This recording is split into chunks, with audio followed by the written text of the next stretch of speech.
Chapter 216. However, everyone's fate was not decided by him alone. Although Zhang Xiaohua seemed to have a lot of opportunities to get guidance from He Tianshu from the Misty School, this was the post-immortal Cultivation era. Zhang Xiaohua was destined to walk a path that had been annihilated 10,000 years ago. No one in this world could give him a pointer or two. All the paths could only be walked by his own feet. He could only rely on those mental cultivation methods of the immortal Tao. But these mental cultivation methods did not keep up with the times. The environment had changed, and martial arts were flourishing. Where was the path of the immortal Tao? Zhang Xiaohua naturally didn't know.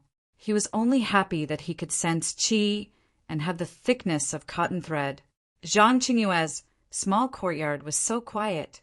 How could Zhang Xiaohua be willing to let go of such a good opportunity to cultivate?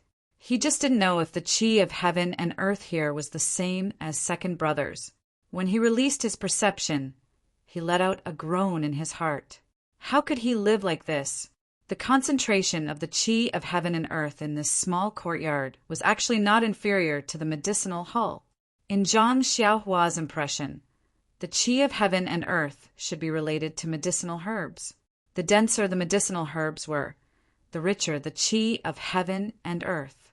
However, when he thought about how he didn't see any medicinal herbs along the way, how could he explain this? However, he liked the richness of the qi of heaven and earth. What did the source of the qi of heaven and earth have to do with him? It was drifting between heaven and earth. Why should he care about the source? After making up his mind, Zhang Xiaohua calmed down and absorbed the qi of heaven and earth step by step. The night was silent. The next day, Zhang Qingyue came to find him early in the morning.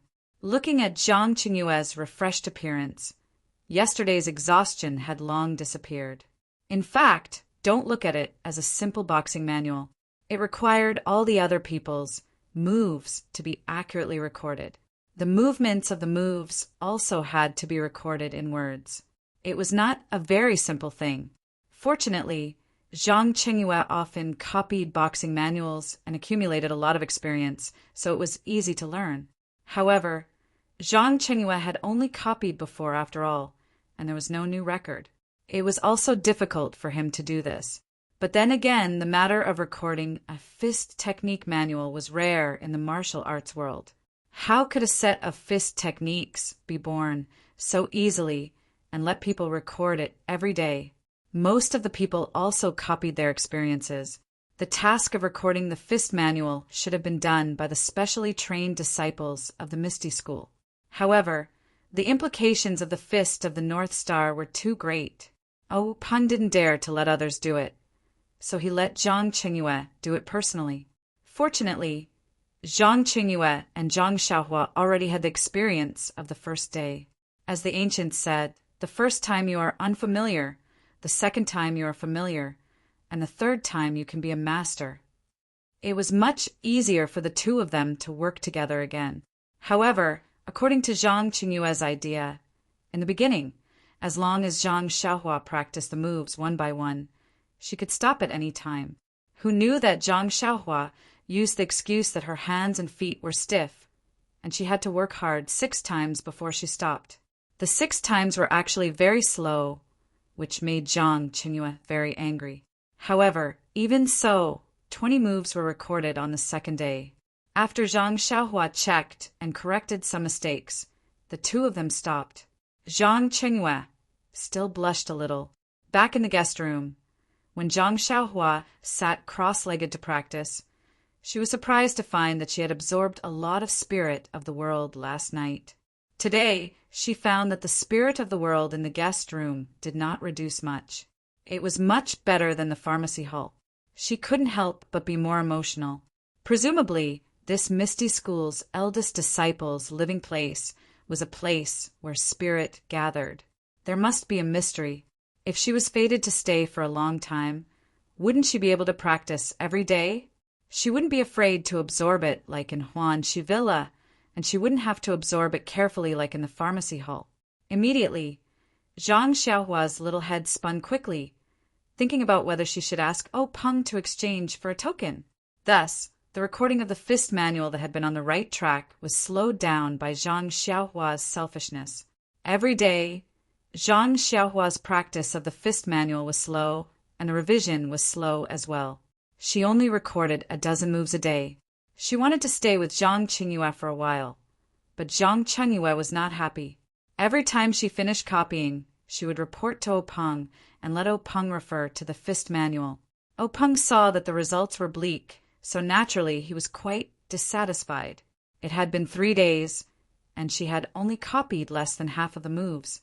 Therefore, under Zhang Qingyue's careful observation, on the 4th day he directly asked, "Zhang Xiaohua, how are you living in my small courtyard? It's really good. I'm so happy that I don't want to go home. Are you satisfied with my hospitality?" "Very satisfied." "Then, do you have any thoughts about it?" "Thoughts? I don't dare, eldest Master Zhang. If you have something to say, just say it." Seeing this, Zhang Qingyue said, "If you don't have any objections, I'll be frank. On the 1st day, we recorded 10 moves. It's pardonable. It's the first time we worked together, so we didn't have a good rapport. On the 2nd day, we recorded 20 moves. On the 3rd day, why did we only record 12 moves? I believe that I'm getting more and more proficient at recording. Why is your fist technique getting slower and slower?" This, Zhang Xiaohua, looked like a thief who had been caught stealing. Her expression was very unnatural. Zhang Qingyue rolled his eyes and said with a smile, "Zhang Xiaohua, have you taken a fancy to the girl here? If you're willing, tell me. I can give her to you. You're already at the age of yearning for love. I can understand." Hearing this, Zhang Xiaohua almost fell down. She hurriedly said with a red face, "Eldest Master Zhang, what are you saying? Aren't you tarnishing my pure heart? I just feel that life here is very comfortable, and I want to enjoy more of your leisure life here." "That's it." Zhang Qingyue couldn't believe it. "That's it, really? Are you sure?" "Yes, I'm sure." Zhang Qingyue clapped his hands and said with a smile, "Isn't that easy? After you finish recording the fist technique, you can stay here for a few more days." "That's fine, isn't it?" "Really?" "Really. That's great. But can I come more often in the future?" Zhang Qingyue also staggered and almost fell down. Who would talk about conditions with someone like that? He even wanted to come to someone's house more often. There were only a few beautiful girls in his house. Was he really going to be targeted by him? Zhang Qingyue said with a smile, "Actually, Zhang Xiaohua, with the token that Boss O gave you, you can go to most of the places in the Misty School. But this is the main place of the head disciple. It's really inconvenient for you to come here more often." Zhang Xiaohua's eyes lit up when she heard that. She said, "Then as long as it's not a forbidden area, can I stay at your key places?" Zhang Qingyue thought for a moment and said, "Then you have to talk to Boss O first. After all, you're not a disciple of the Misty School." Zhang Xiaohua was a little disappointed. However, since she had not found a better place to cultivate, she could only talk about it at the pharmacy hall. She would wait until she found a place that was not under anyone's jurisdiction and where she could cultivate. Since Zhang Qingyue promised Zhang Xiaohua to stay here for a while, Zhang Xiaohua did not hold back when recording the fist technique. The two of them quickly finished recording in a few days. Looking at the thin stack of paper, Zhang Qingyue was very emotional. It was really not easy. He had changed the moves that he was familiar with into a mess and still had to think that it was correct. He did not know how to train in the future. After Zhang Xiaohua looked through it from beginning to end, there were actually 2 flaws in it. Zhang Xiaohua was completely speechless about this method of using pen and ink to record the moves. There were so many mistakes, even when she was recording it face to face. What about when she copied it in the future? It was no wonder that countless fist techniques had been lost and changed. Zhang Qingyue took the fist technique that Zhang Xiaohua had changed over and over again and happily went to find Boss O. Leaving behind Zhang Xiaohua, she was also happily absorbed the qi of heaven and earth. Everyone was happy. Not to mention, Zhang Xiaohua seized the time to absorb the qi into her body and strengthen her vital qi that was still in its seedling state. Peng was also overjoyed when he received Zhang Qingyue's Big Dipper Magical Fist Technique Manual. He carefully looked through it from beginning to end and closed his eyes. He silently thought about the moves that he had memorized in the past few days from beginning to end. Only then did he leave his seat and perform it in the empty meeting hall. Peng's skills could be said to have been immersed in martial arts for dozens of years. He could pick up any fist technique and perform it well. However, when he performed this Big Dipper magical fist, it was rather awkward. He could not help but ask, "Chengyue, have you performed it before? How did it feel?" Zhang Chengyue said, "I've performed it many times. However, Baso, this fist technique is indeed a little strange. When I first started practicing it, I felt a little stuffy in my chest when I performed it without inner strength. It was not carefree.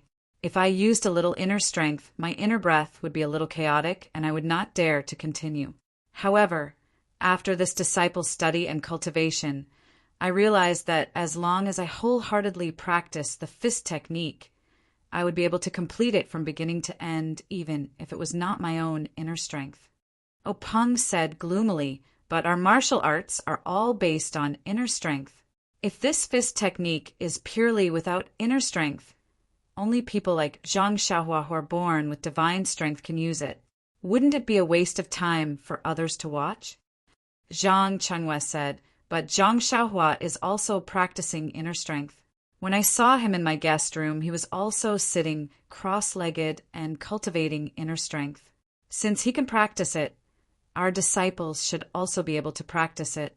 At worst, our disciples who have already achieved inner strength will not practice it." Peng also said, "That's right. Inner strength is not something that can be learned halfway. You should also ponder over it a little. Don't put all your energy into it. Our Misty School has thousands of martial arts inheritances. They are also very valuable. Also, don't do stupid things like picking up sesame seeds and throwing away watermelons." Zhang Qingyue bowed and said, "Thank you, Master, for your guidance. As the saying goes, there is no end to learning, but there is a limit to my life. As long as I practice my current martial arts to the peak, I will also be able to leave my name in Jianghu. I will not think too much about it." Peng nodded and said, "Then pick a disciple from Kitty Hawk Hall and practice this Big Dipper magical fist first." Zhang Chengyue said somewhat awkwardly, "The disciples of Kitty Hawk Hall have already been initiated. If they practice something else, I'm afraid it won't be appropriate. Also, our Misty School still hasn't picked a suitable new child." Hearing this, Peng said, "I have a good candidate in mind." -2. Chapter 217.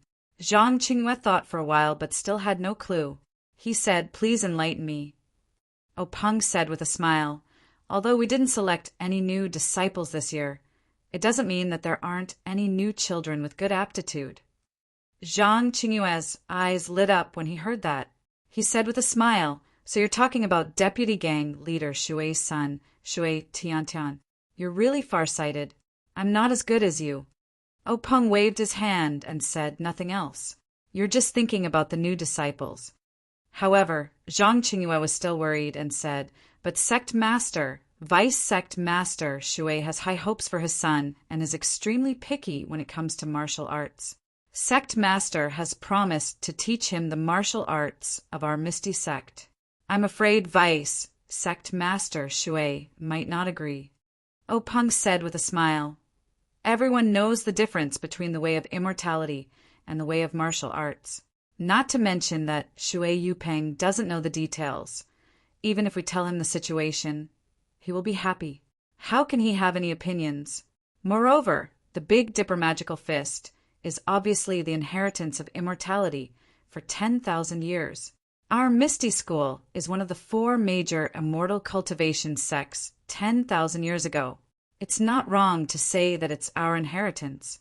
Besides, the Big Dipper magical fist is so mysterious that it's naturally not tainted Shui Tiantian's aptitude.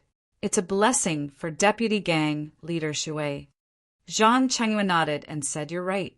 Deputy Gang Leader Shui will be grateful to you. Well, Peng said, it settled then. Find a time to take Shui Tiantian in and teach him the Big Dipper magical fist first. There's no need to rush to teach him the internal strength. It won't be too late to teach him after the Big Dipper magical fist is effective. He paused for a while and said, he should be happy to do it, since you're the eldest disciple of the headmaster. Zhang Changyue said with embarrassment, but Big Dipper, there's a difference in seniority. It's not easy to calculate. Peng smiled and said, it's fine. Only you and Zhang Xiaohua know about the Fist of the North Star.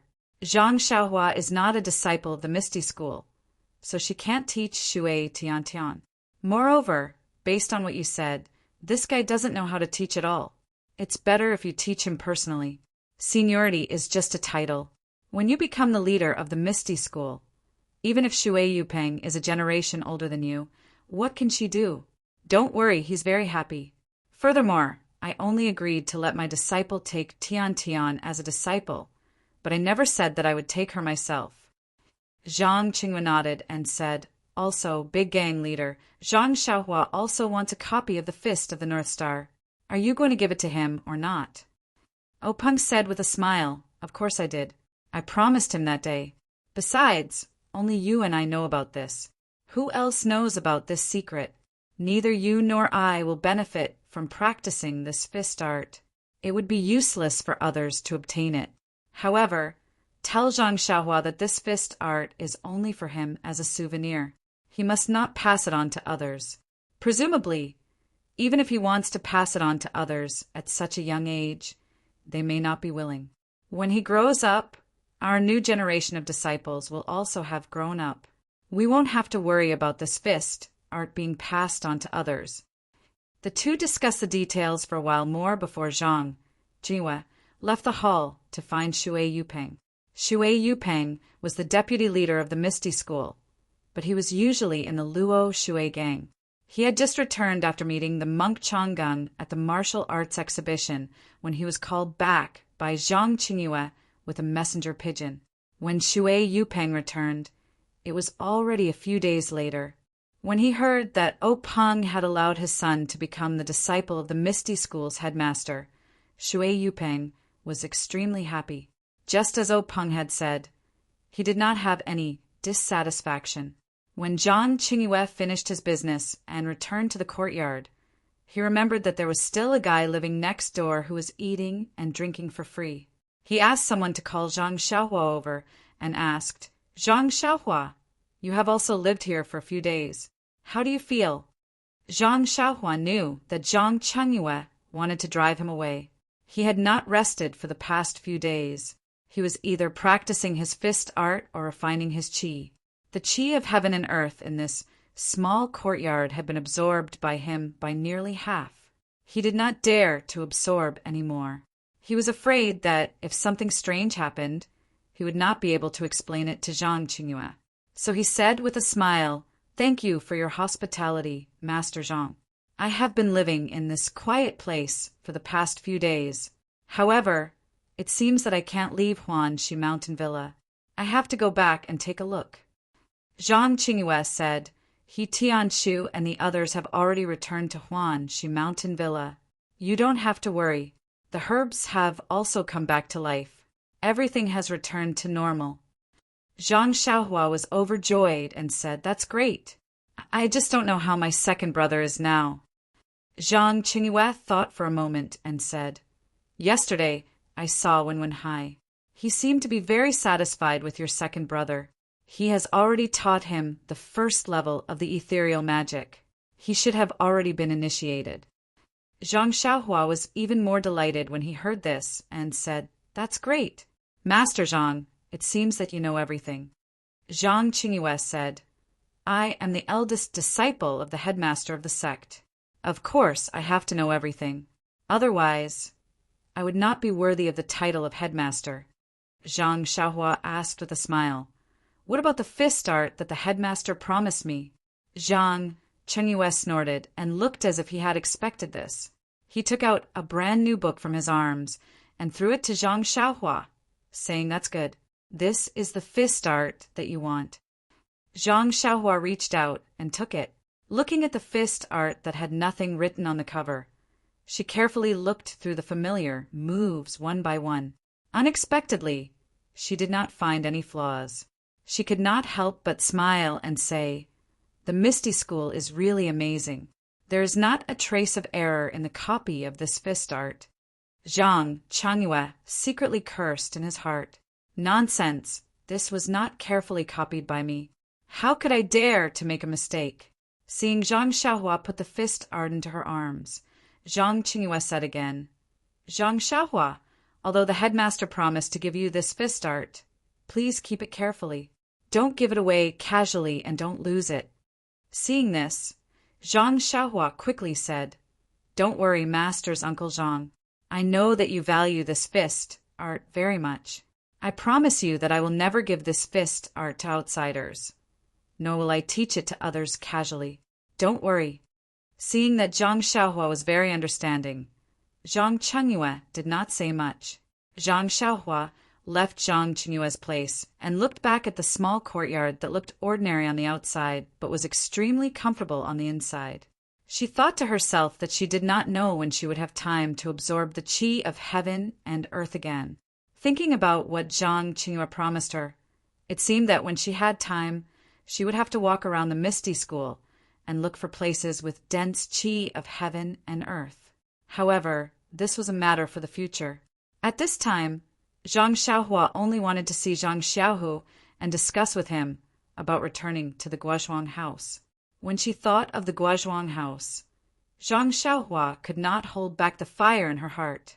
She wanted to take a step into the small courtyard where she could see the central room at a glance. When she arrived at Zhang Xiaohu's small courtyard, Zhang Xiaohu did not sit cross-legged and diligently practice his internal energy like Zhang Xiaohua had imagined. Instead, he took a small teapot and sat comfortably under a tree with his eyes closed, as if he had fallen asleep. Zhang Xiaohua asked curiously, "Second brother, I heard that you have just received Hero Wen's teachings. Why aren't you diligently practicing? You still have the leisure to listen to the wind here?" When Zhang Xiaohu saw his younger brother enter, he quickly greeted him and poured a cup of water for him. He explained, the way of martial arts is to combine tension and relaxation. Although hard work is important in the practice of the qi of heaven and earth, the most important thing is comprehension. A moment of enlightenment is better than 100 days of hard work. This is the principle. In the past, when I was in the Lotus Escort Agency, I did not understand this and practiced to death. Now that I have heard Master's words, I know that there are many secrets to practicing martial arts. Hearing this, Zhang Xiaohua could not help but be shocked. Wasn't this the reason why she was still thinking about the Misty School's qi of heaven and earth? She was too concerned about the amount of internal energy and always wanted to eat until she became a big fatty. Now that her second brother's words had woken her up, it was better to relax a little. Thus, Zhang Xiaohua smiled and said, "Thank you, second brother, for the reminder. I understand." Zhang Xiaohu saw that his younger brother was so intelligent and was also happy. After receiving Wen Wenhai's teachings, he always wanted to tell Zhang Xiaohua what he had learned. The qi of heaven and earth was a secret of the Misty School that was not passed on to others. Of course, he himself could not say anything. However, these experiences of practicing martial arts were not included in this list. The two brothers talked about the recent situation with each other. Zhang Xiaohua asked, "Second brother, I have already asked for leave from sect leader O. He said that he wanted to go back to the Guozhuang house. He also agreed. Now that you have received Hero Wen's teachings, will you be able to go? If you can't, I will wait for you." Zhang Xiaohu said, "Didn't I just say that I have already learned the first level of the art of heaven and earth? Now I need to understand the qi of heaven and earth and slowly improve my state of mind. Only then can I practice better. Returning to the Guozhuang house can also be considered a form of practice. I will go ask Master. If it is possible, we can choose a day to leave." Zhang Xiaohua was overjoyed and said, "That is good. You go ask Hero Wen first. I will wait for your news." Zhang Xiaohu saw that his younger brother was so impatient and knew that he was extremely homesick. He tidied up a little and went out. When Zhang Xiaohua saw that her second brother had left, she was bored and could not help but try to draw qi into her body. Of course, the amount of qi in Zhang Xiaohu's courtyard was pitifully low. Zhang Xiaohua gave up after drawing in a few strands. Just like a person who has eaten delicacies from the mountains and seas, if you let him eat chaff again, no matter how much he eats, he will not feel good. After a long time, Zhang Xiaohu came back with a straight face. Zhang Xiaohua saw that and felt that something was wrong. She asked, "Second brother, what is it? Is it because Heroine doesn't agree?" Zhang Xiaohu said dejectedly, "Yes, Master said that I have only just learned this internal energy. How can I leave Master's guidance so casually?" Zhang Xiaohua was also disheartened. She sat down dejectedly and said, "Sigh, then what should we do? I really want to go back and take a look." Zhang Xiaohu said, "Yes, we can't go back now. However, after 2 or 3 days we can." Zhang Xiaohua said, 2 or 3 days is such a long time." At this point, she suddenly realized something and said with a smile, "Second brother, you are coaxing me. It has only been 2 or 3 days. Why do you look so sad?" -2. Chapter 218. At this time, Zhang Xiaohu's face immediately changed into a happy one. He said, "Yes, I'm eager to go home, but I have to stay here for a few more days. My heart is itching just thinking about it." Zhang Xiaohua said in all seriousness, "This kind of mentality is not conducive to the cultivation of the inner force cultivation method. Second brother, didn't you just say that haste is not the end of the road? Now that we haven't seen each other for a while, you've become impetuous again?" Zhang Xiaohu opened his eyes slightly and looked at Zhang Xiaohua in front of him. He inadvertently showed a smile and said, "I know. As the ancient saying goes, the onlooker sees the game clearly, but the person involved is confused. Don't laugh at me. It's better to practice more." Zhang Xiaohua did not refute and nodded. "That's right." The two of them made preparations to go home again, and then they parted. Zhang Xiaohua went out of Zhang Xiaohu's small courtyard. The Misty School had returned to tranquility at this time. Perhaps O Peng's order was effective, and the government decrees were smooth. Perhaps it was because after these days, the forbidden area did not cause trouble again, and the disciples were less in awe. In short, it was no different from the previous Misty School. There was no panic and mystery like last time. Returning to Huanxi Mountain Villa again, Zhang Xiaohua was a little emotional. Since the day she was taken to the Misty School to participate in the martial arts exhibition, she had hardly stayed in Huanxi Mountain Villa. During this period of time, the things that happened were really complicated. In a few days, she would have to go back to Guizhuang House, and she would have to say goodbye to the villa again. The first thing Zhang Xiaohua did after entering the villa was to go to the medicine field. Sure enough, as she expected, most of the medicinal herbs that were almost dead before had survived. Moreover, the medicine field was well maintained and no weeds grew. Presumably, He Tianshu and Nia Xiao had been worried about it these days. When she looked up again, the small straw shed she had painstakingly built was gone. They must have found it an eyesore. However, it did not matter, not to mention that she was not in the villa for the time being. Even if she came back in the future, she would not dare to snatch food from the mouth of the grass again.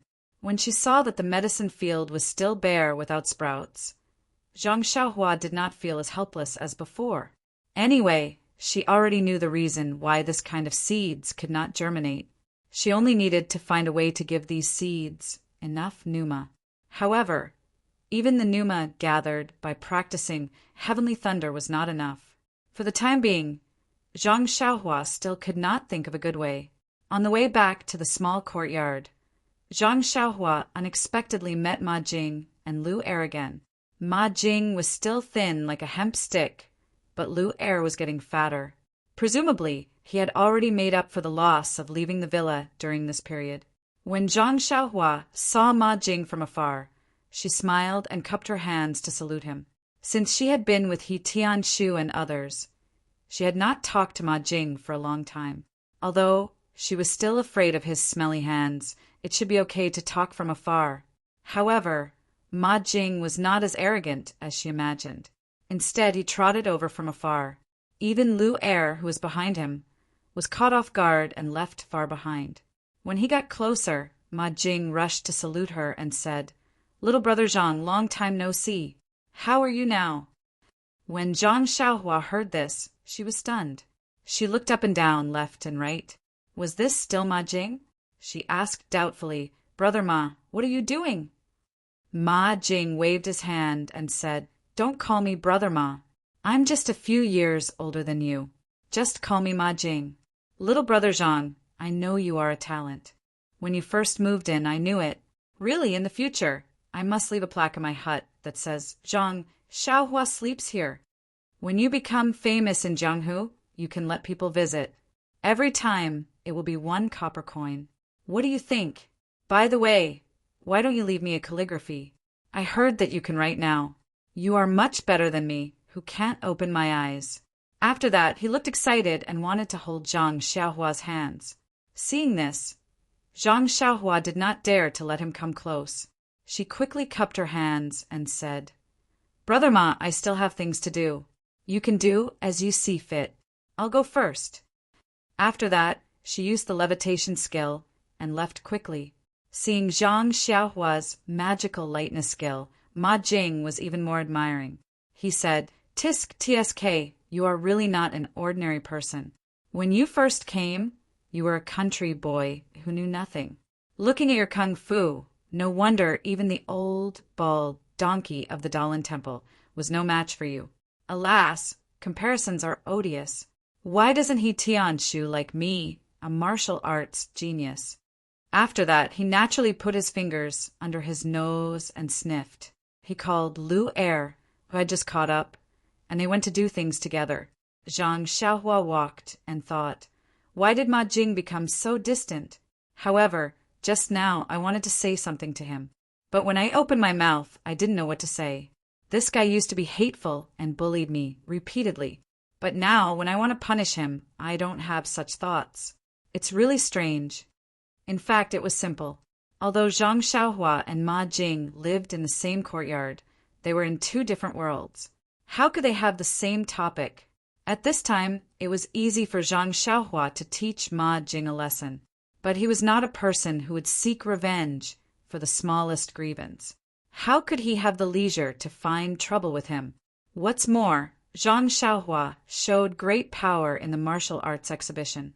Although the Misty School would not publicize this kind of thing, it was not a secret. It was bound to be spread in Jianghu. Huanqi Villa was so close that it was natural that no one knew about it. Maybe people in Jianghu would not care about it. It was just a competition between low-level disciples in Jianghu. But for servants like Ma Jing, it was a big deal. When they thought about how they bullied Zhang Xiaohua when he first came to Huanqi Villa, they were all frightened. If Zhang Xiaohua brought up old scores and came to find trouble, how could they be his opponent? Therefore, when Ma Jing saw Zhang Xiaohua, he immediately went to curry favor with him.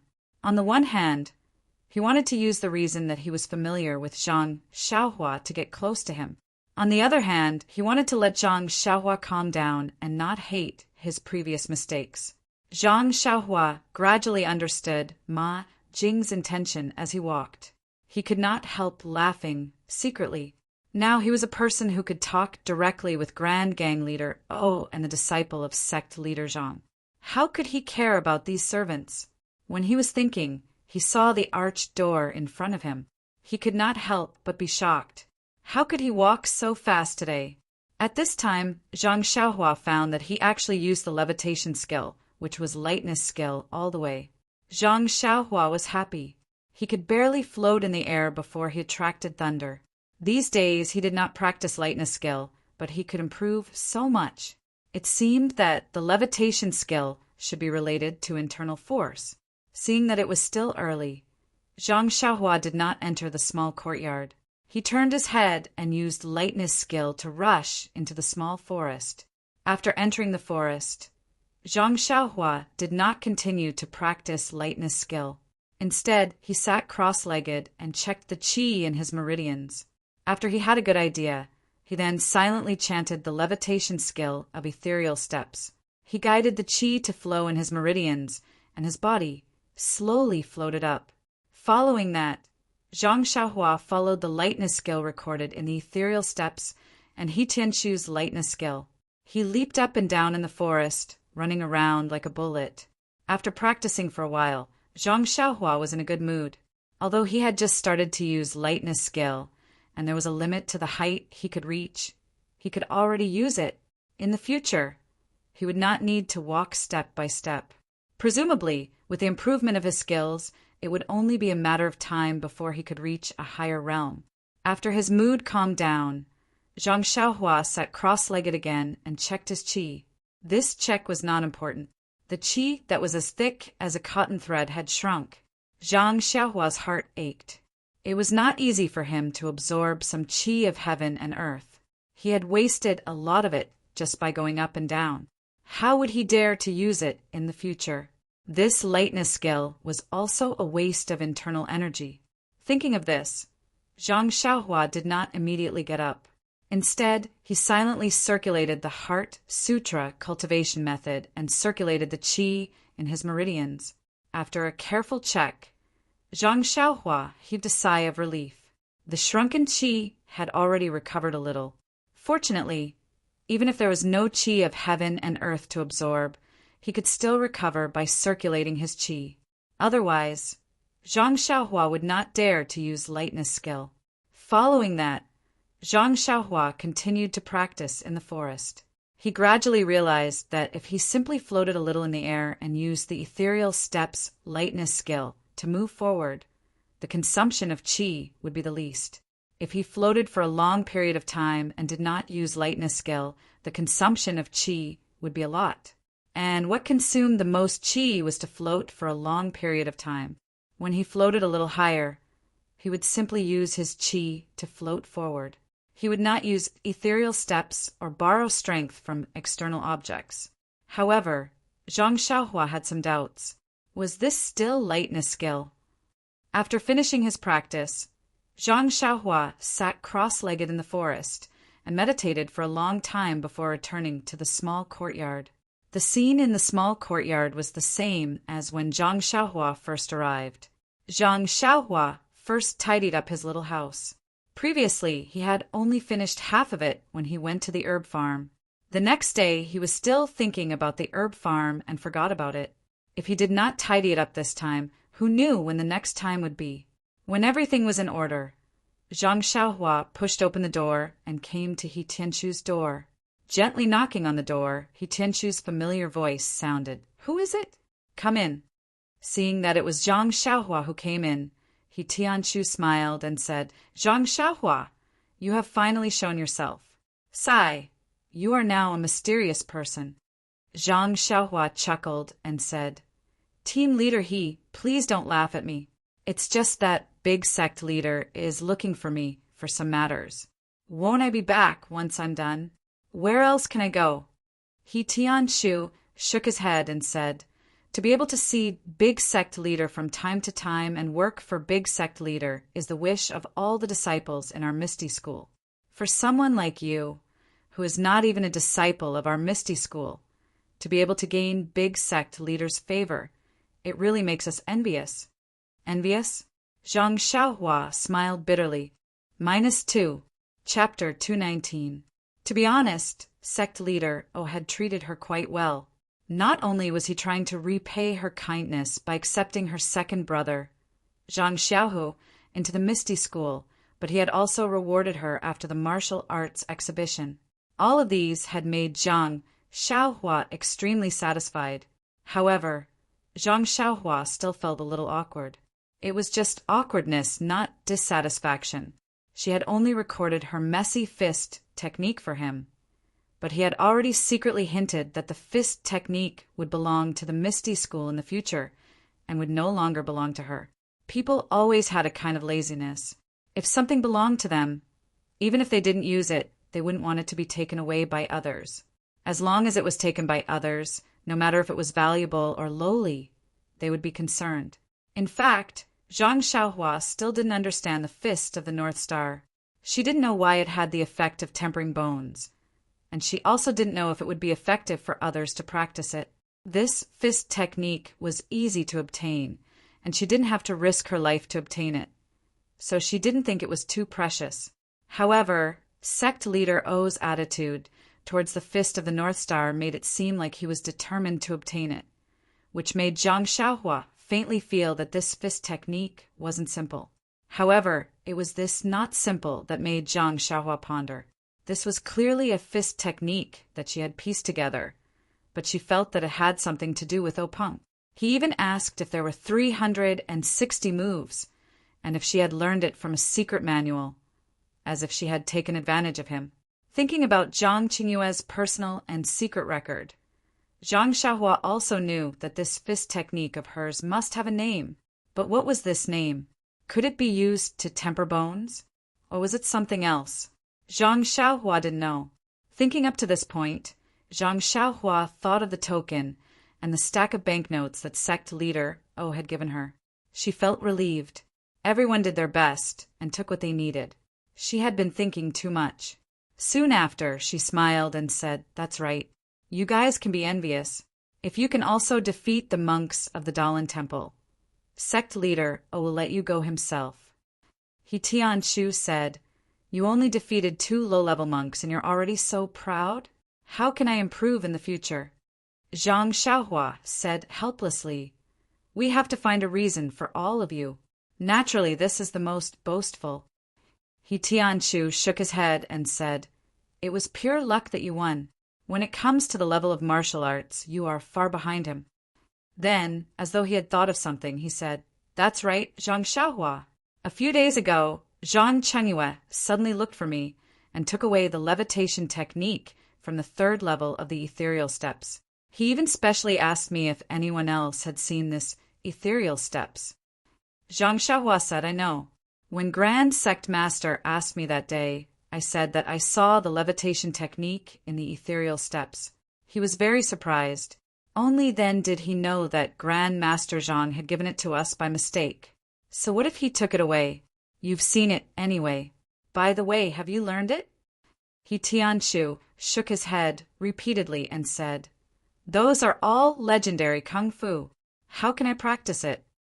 Zhang Xiaohua frowned slightly and asked, "Team leader He, is what you said the other day true? Are you lying to me? This levitation technique is really just a legend and no one knows it?" He Tianshu smiled and said, "If it wasn't a legend, would Zhang Chengyue have taken away that kung fu? He still left the other kung fu for us." Zhang Xiaohua nodded thoughtfully. He Tianshu asked, "Zhang Xiaohua, why are you looking for me?" Zhang Xiaohua then came to a realization and said, "Team leader He, it's like this. Didn't I tell you earlier that it has been almost 2 years since I left the Guozhuang house and came to Pingyang City? I miss home very much. Now that there's nothing going on in the villa, I would like to take leave from you and go back to take a look." He Tianshu said, "Logically speaking, it's normal for you to go home, so I'll definitely allow you to take a leave. However, have you forgotten that Manor Head O said that you can follow us to take care of the medicinal field, but you're free to do whatever you want. I have no reason to restrict you." Zhang Xiaohua shook her head and said, "I don't have such high treatment." The villa head just said it casually. He Tianshu didn't think so. How could people at Openg and Oyan's level speak empty words? Zhang Xiaohua had no choice but to look for Oyan. Zhang Xiaohua hadn't been to the inner courtyard for a long time. When she walked to the door of Qiuju's courtyard, the small door was still open. Zhang Xiaohua knocked on the door and called out, "Is Sister Qiuju in?" "Who is it?" a voice sounded. Qiuju opened the door and came out.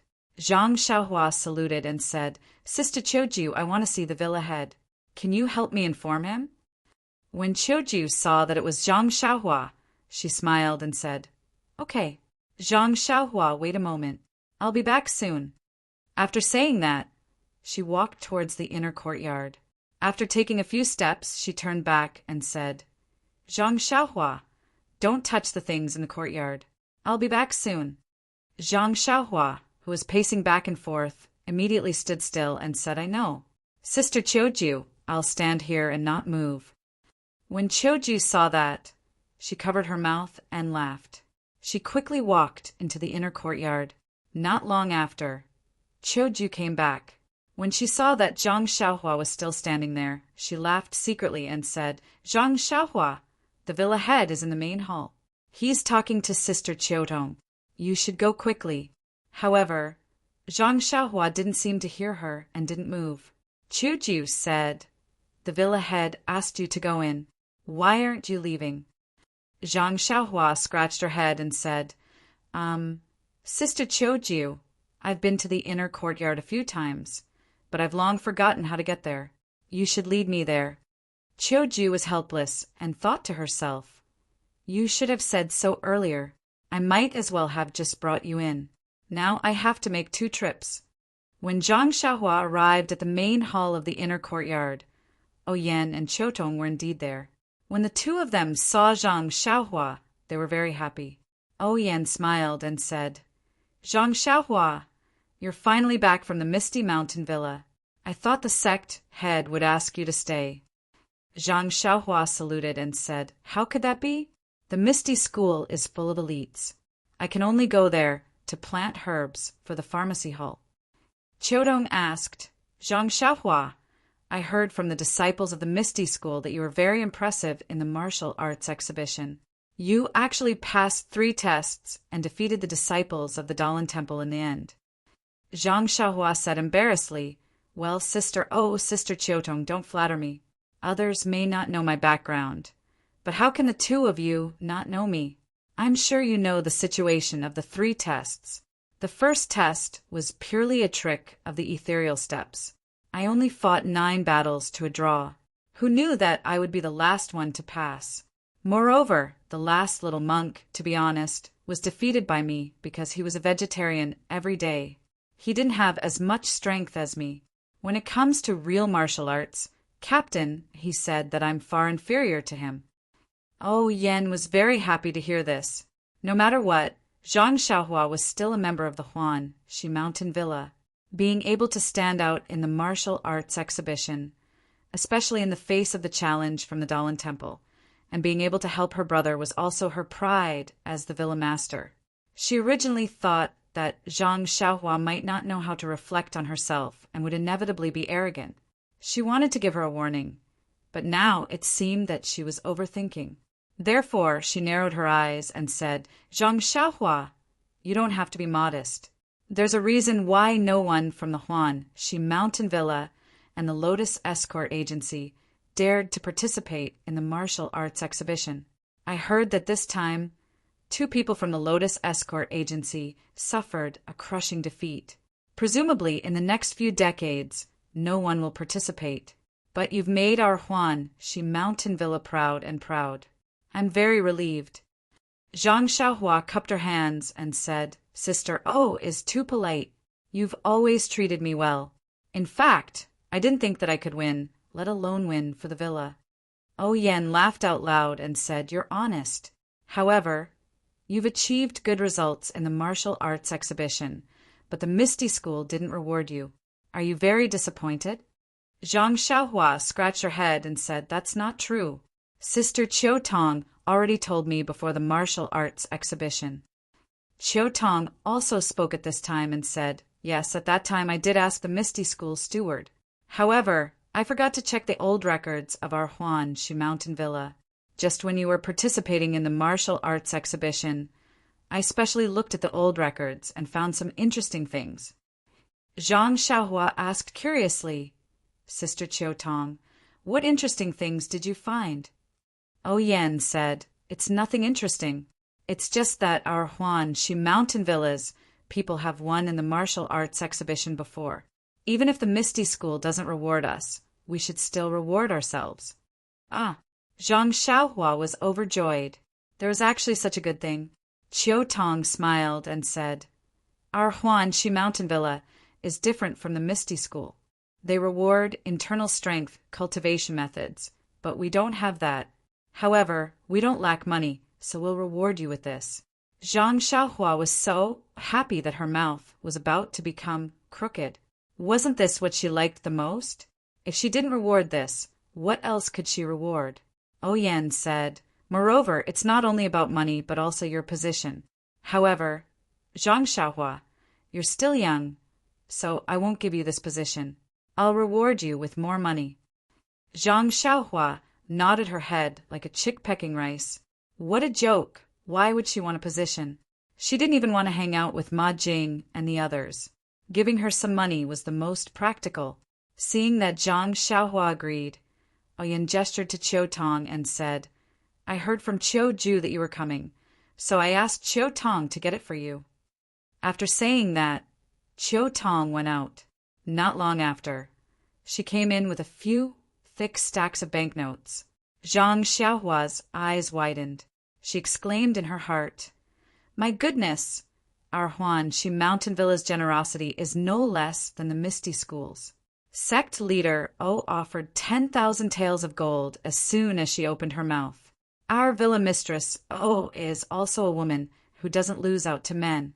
I'm impressed. Zhang Xiaohua saw Qiu Tong approaching and quickly waved her hand. "Sister, please don't scare me. I can't take so much money." Yan smiled and said, "You haven't seen it yet. How do you know so much?" Zhang Xiaohua pointed at the banknotes in Qiu Tong's hand and said, "Sister, from the looks of it, it must be tens of thousands of taels." Qiu Tong smiled and said, "Of course not. Miss heard that you asked Zhang Qingyue to exchange 1,000 taels of banknotes for 10 taels each, so she asked me to do the same.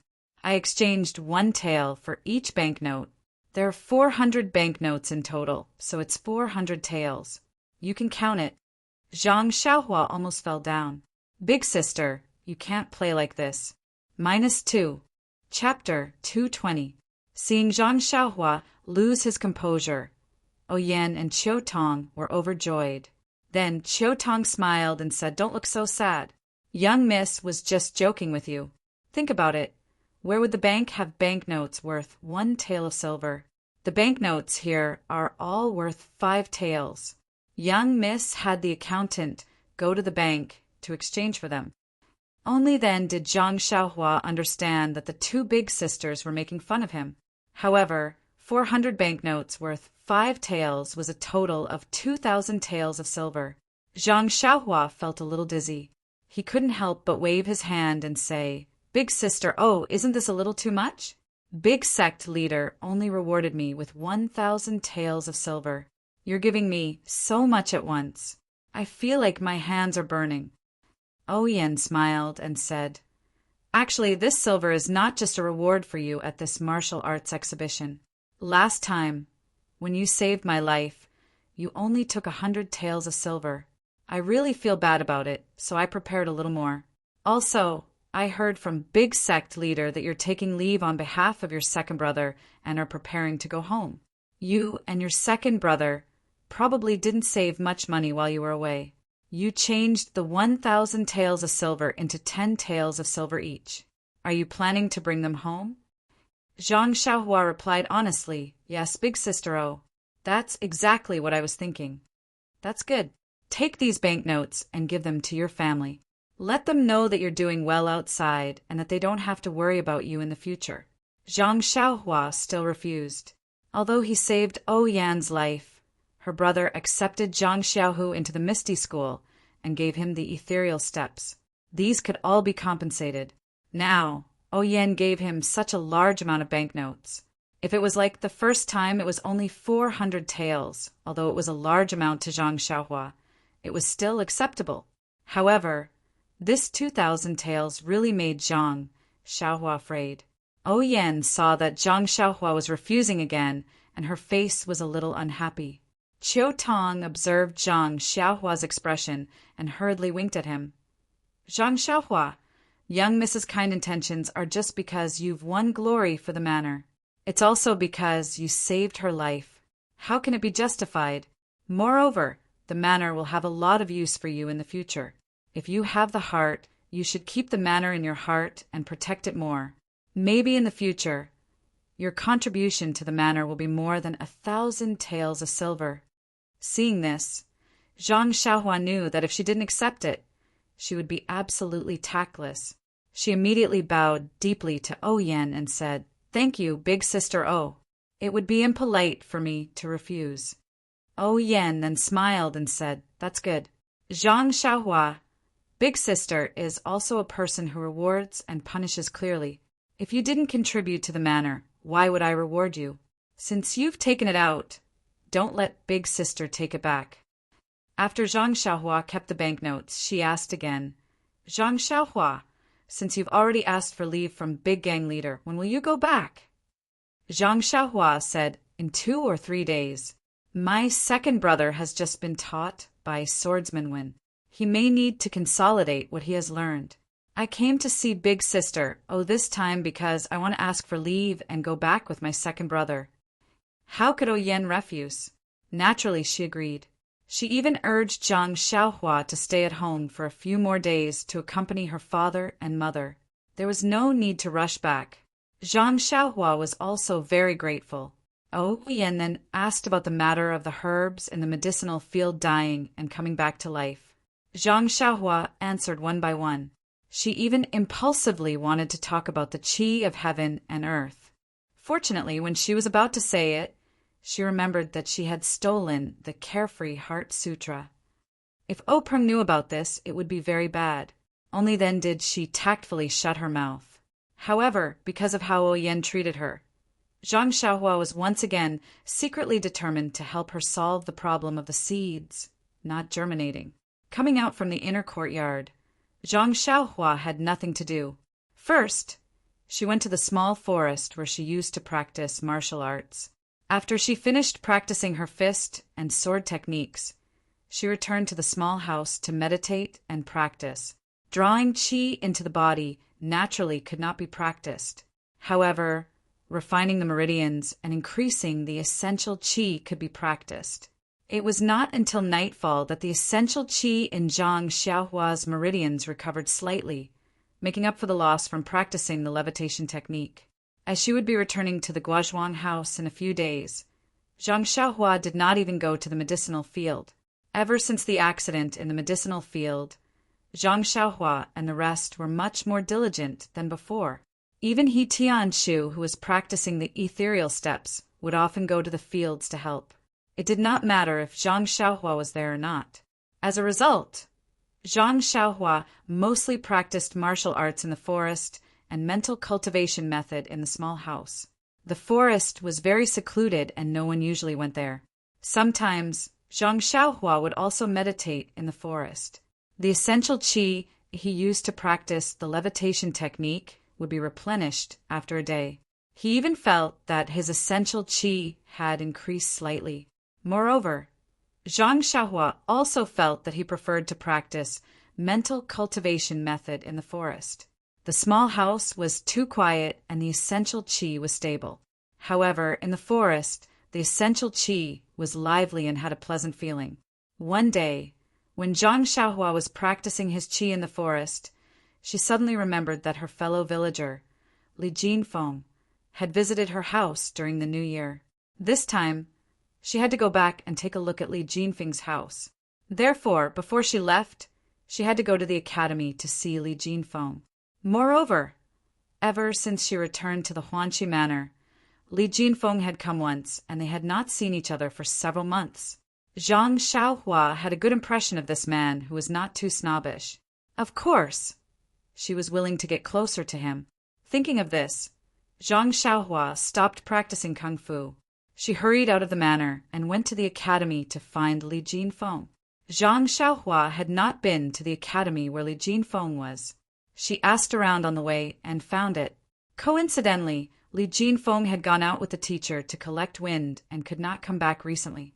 However, Zhang Xiaohua was not without any results. From the teacher of the academy, Zhang Xiaohua found out Li Jinfeng's address in Luzhen.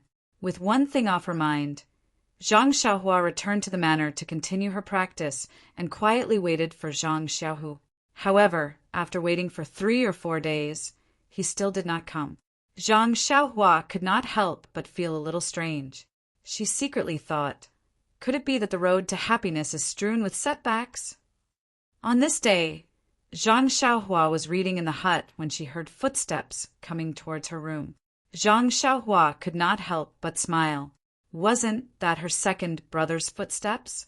She hurried to the door and opened it first. She smiled and said, "Second brother, you're finally here." Seeing Zhang Xiaohua suddenly walk out, Zhang Xiaohu was shocked and said, "Xiaohua, how did you know I was here?" Zhang Xiaohua said, "I've been listening to your footsteps for more than 10 years. Naturally, I can tell." But Zhang Xiaohu was a little puzzled. He was still far from the hut. How could Zhang Xiaohua hear him? Zhang Xiaohua did not care about these details. She anxiously asked, "Second brother, how's your Nigong practice? Can we go now?" Zhang Xiaohu smiled and said, "Naturally, I've finished practicing. Otherwise, how could I come to find you? Why did you wait for so long? Didn't you say it would be done in 2 days?" Alas, the cultivation of this inner force cultivation method is really dangerous. When I was cultivating, I was a bit impatient and almost went berserk, causing my true chi to divert. Fortunately, Master was by my side. Furthermore, I had just reached the first level, which is very shallow. Therefore, it didn't cause any major problems. I had to rest for a few more days before Master let me go. Zhang Xiaohua cried out, "Second brother, is there really nothing wrong?" Zhang Xiaohu waved his arm and said, "Look, there really is nothing wrong. The reason why the ethereal divine art is our Misty School's most powerful martial art is not because of its power. The main thing is that it's very peaceful when practicing it. Master said that I was too impatient. Otherwise, there wouldn't be any problems. Now that it's been nourished, there naturally won't be any problems." Zhang Xiaohua face-bombed and said, "Peaceful? It's just the beginning and there's already a problem. It would be strange if it's reassuring." Zhang Xiaohu said, "Forget it, it's all in the past. By the way, are you ready?" Zhang Xiaohua pointed to the package on the Kong and said, "I've been ready for a long time, just waiting for you to come. Let's set off." Zhang Xiaohu smiled and said, "That's good. I'm also ready. Let's set off now." Zhang Xiaohua jumped up with a smile and ran to the Kong. She picked up the package and said, "Then let's go." The two of them went out of the side door of the Huan-Shi mountain villa. There were 2 big red horses tied to the tree in front of them. Seeing Zhang Xiaohu walk straight to the tree, Zhang Xiaohua couldn't help but be stunned. She hesitated and asked, "Second brother, you're not going to tell me that these 2 handsome horses are the ones we're going to ride back, are you?" Zhang Xiaohu walked to the front of the horses and tidied up the saddle. He turned back and said to Zhang Xiaohua, "You guessed right, but there's no prize." "Really?" Zhang Xiaohua was overjoyed. He had never thought of riding a horse back to Lu Town. When he came back from the south, he was very eager to ride a horse, but he didn't have the chance. The last time he went to the Misty School, he got addicted to riding a horse, but the result was miserable and he was thrown down. But even so, being able to ride a horse back home was better than sitting in a carriage. Moreover, it saved him a lot of effort in front of the carriage. It was the best of both worlds. Zhang Xiaohua walked to the front of the other horse and looked up and down happily. At this time, Zhang Xiaohu told him the origin of the horse. It turned out that when the disciples of the Misty School went out, they generally had a public horse as a mount.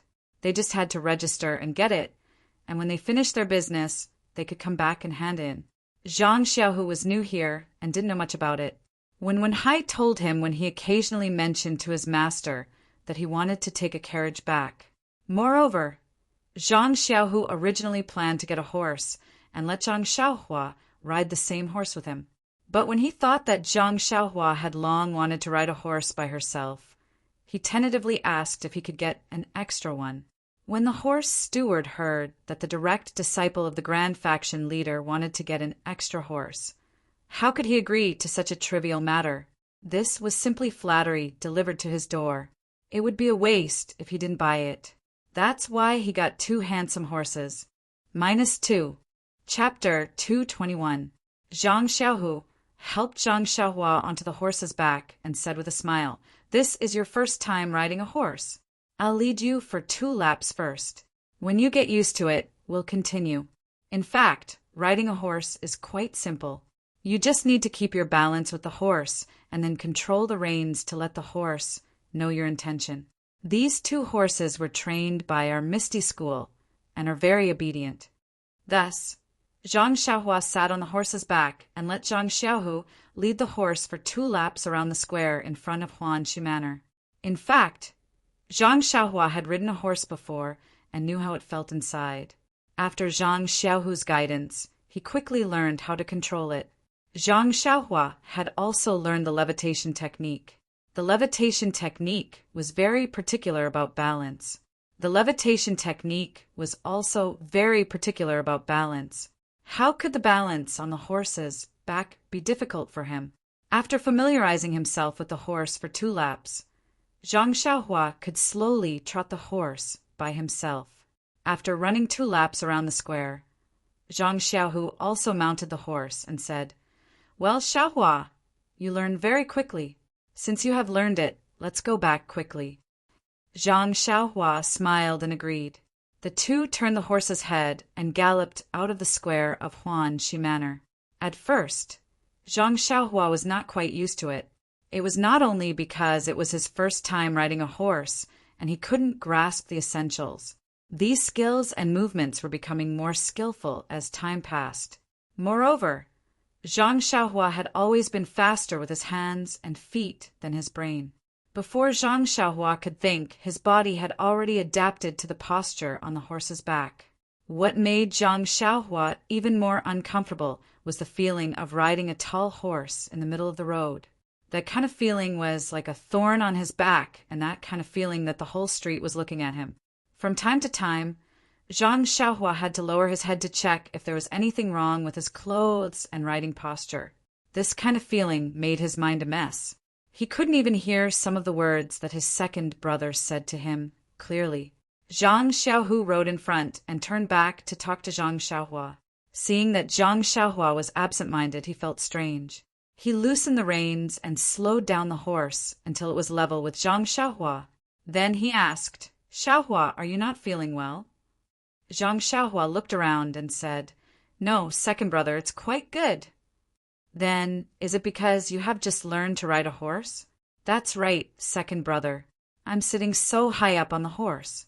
Everyone on the street is looking at me." Ha ha ha. Hearing this, Zhang Xiaohu laughed loudly and said, It's normal. Xiaohua, when I first rode a horse, it was the same. I felt like I was the focus of the world. Everyone was looking at me, and I didn't know where to put my hands and feet. But after a long time, I realized that it wasn't like that. Although others were looking at you, they were just looking at you as if you were on the ground. How could it be called attention? It's just that I'm not used to a new environment. Once you get used to it, you'll understand. If you don't believe me, look at their eyes. They just sweep past you and don't stay on you. When Zhang Xiaohua heard this, he really paid attention. Sure enough, they just glanced at him. How could they be looking at him like he was thinking about? At most, they would be a little surprised when they saw such a handsome horse riding an ordinary young man. Some would only be slightly envious. Everything was caused by his state of mind. Zhang Xiaohua seemed to have wiped away some of the dust in his heart. He seemed to have understood something. Then he laughed and shook the reins of his horse. He whipped the horse's buttocks. The horse felt the pain and quickly galloped away. This action attracted the disdain of everyone on the street. However, how could the attention of others leave any trace in Zhang Xiaohua's heart? Zhang Xiaohu and Zhang Xiaohua, the 2 brothers, rode their horses freely and according to their moods, gradually moving away from Pingyang City. Just as they reached the outskirts of the city, Zhang Xiaohu slapped his forehead and said, "Ayo, Xiaohua, I forgot something." "Ah." Zhang Xiaohua was shocked and said, "It can't be, second brother. Don't tell me you didn't ask for the way home?" Zhang Xiaohu smiled bitterly and said, "That's not it." Then you must have left the money you brought home in the house." "It's okay, I still have some here." Zhang Xiaohu still shook his head and said, "I won't forget those." These 2 days, I was busy cultivating my inner energy and packing my things. I forgot to look for young Masterly. He even came to our house to visit during the New Year. If we don't pay him a visit when we go back this time, it will be rude. Zhang Xiaohua felt relieved and said, I thought it was something serious. I already went there. Young Master Li is not around. I heard that he went out with teacher to gather wind. Oh, you went there. That's good. Zhang Xiaohu was relieved this time. However, he immediately asked, gathering wind? What wind? Are you sure it's not gathering flowers or having a stroke? Zhang Xiaohua laughed and said, I couldn't tell that second brother has such a sense of humor. Gathering wind is not what you said, which is to collect folk songs and music. Sigh, only a refined scholar like young Master Li would go to the fields to observe the customs and compose songs in addition to his studies. We're just fooling around in the fields every day. How can we have the time to do that? Zhang Xiaohu knew that he had misunderstood and said with a smile, Everyone has their own interests. I wonder how father, mother, brother, and sister-in-law are doing in the Guozhuang house. Let's go. Who cares if they are gathering wind or having a stroke? Let's talk about it when we go back home. Zhang Xiaohua said that's true. However, I have already asked for young Master Li's house address. When we are free, let's pay him a visit. Zhang Xiaohu nodded and said, Young Master Li treats us very well. Indeed, we should pay him a visit. When Zhang Xiaohu and his brother came to Pingyang City 2 years ago, they were empty-handed and had nothing in front of them. They were looking forward to the road ahead. But more than that, they were ignorant. They sat in the horse carriage and crashed into people in Pingyang City. Now that they were back home, they felt like they had returned home in glory. They abandoned the horse carriage and sat upright on the tall horses. The scenery along the way was really carefree. Although Zhang Xiaohua had been an escort before, it was a team after all. This was her first time riding a horse on a long journey alone. There were many differences. For this reason, Zhang Xiaohu had done his homework. Not only did he ask for the route home, clearly, he also remembered the things to take note of along the way. However, with his previous experience, these were not difficult. The two of them chatted as they walked. It was not until noon that they saw a small shop by the roadside. The two of them slowed down and prepared to rest. This was a very ordinary roadside shed, very simple and crude. There were a few thin pillars in front of the shed, and a few inferior horses were randomly tied to it. Under the shed, there were only a few broken tables and a few stools. There were not many people, and they were all too lazy to sit there. When they heard the sound of the horse hooves stopping, they immediately perked up and looked outside. Zhang Xiaohu jumped off his horse first. He was about to turn around and hold Zhang Xiaohua's horse and carry him down when he saw the inferior horses tied in front of the shed and the people in the shed. He could not help but frown. At this moment, a slick-looking waiter walked out of the shed and asked with a smile, Sir, are you here for a snack or lunch? When Zhang Xiaohu saw this, he immediately said, No, we don't intend to rest. After that, he looked back at Zhang Xiaohua and gestured. He led his horse, walked a few steps, and turned over. When Zhang Xiaohua came in front of him, he whispered, Don't talk. Let's go. We'll rest in the front. After that, he whipped Zhang Xiaohua's horse. When Zhang Xiaohua's horse started to move, he clamped his legs and followed closely. When the man saw that the two men had gone far away, he resentfully walked back to the shed. He threw the black towel on his shoulder onto the seat and said, Boss, this job can't be done anymore. This is already the 4th group of people today. Why didn't they come to eat at our place? A fat man with big ears and a fierce appearance came out and shouted, Nonsense! Look at all of you. Do you look like guests who are passing by to rest? Can't you show some professionalism? Another lazy man opened his mouth and said, Boss, it's not that we don't want to pretend, but we really don't know how to pretend. If you want us to rob and be bandits, of course we are professionals. But we really can't make such a small shop and wait for people to come and beat them up. Yes, boss, don't be angry. Look at the two people just now. Their horses are worth a little money, and their clothes are also ordinary. I guess they don't have much money. Let them go." "Yes, boss, it's been several days and no one has come in. Our stick is almost rusty. It's better to rob." The boss was anxious and said, "Do you think I don't want to? However, the current situation is not right. It's really not suitable for us, small fries, to go out and make trouble. Motherfucker, I don't know what's going on in Shitsue Mountain. Since they changed their leader, it was calm for a while. They did their own things and left us a way out. But during this time, they changed their style and harassed everywhere. What integration and expansion! If it weren't for them, we wouldn't have to leave our hometown and come here to make a living. Yes, boss, this is the sphere of influence of the Misty School. If we do this and are discovered by others, our lives will be in danger." "That's right, boss. My heart has been pounding as well."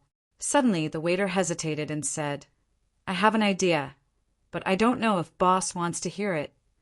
The boss was very happy and said, "Tell me." "If I say it, don't blame me. Say it, I won't blame you." "Boss, I think it's better if we really open a roadside shop. What do you think?" "Bah, I know you can't come up with any good ideas. You don't want to do such a promising career as robbery. Why do you want to do business in a roadside shop?" As soon as he heard this, the boss was anxious. The waiter quickly said, "Boss, I'm just saying, just saying." The boss's face was full of hatred, and he swaggered back to the backstage. When his figure disappeared, everyone was slightly relieved. When they were about to continue to collapse on the stool, suddenly the boss's fat head and big ears appeared again and said, "Howsy, what you said makes a bit of sense. Let's make a plan first and discuss it together in the evening." -2. Chapter 222. When Zhang Xiaohua saw her second brother signal, she didn't dismount. The two of them continued on their way.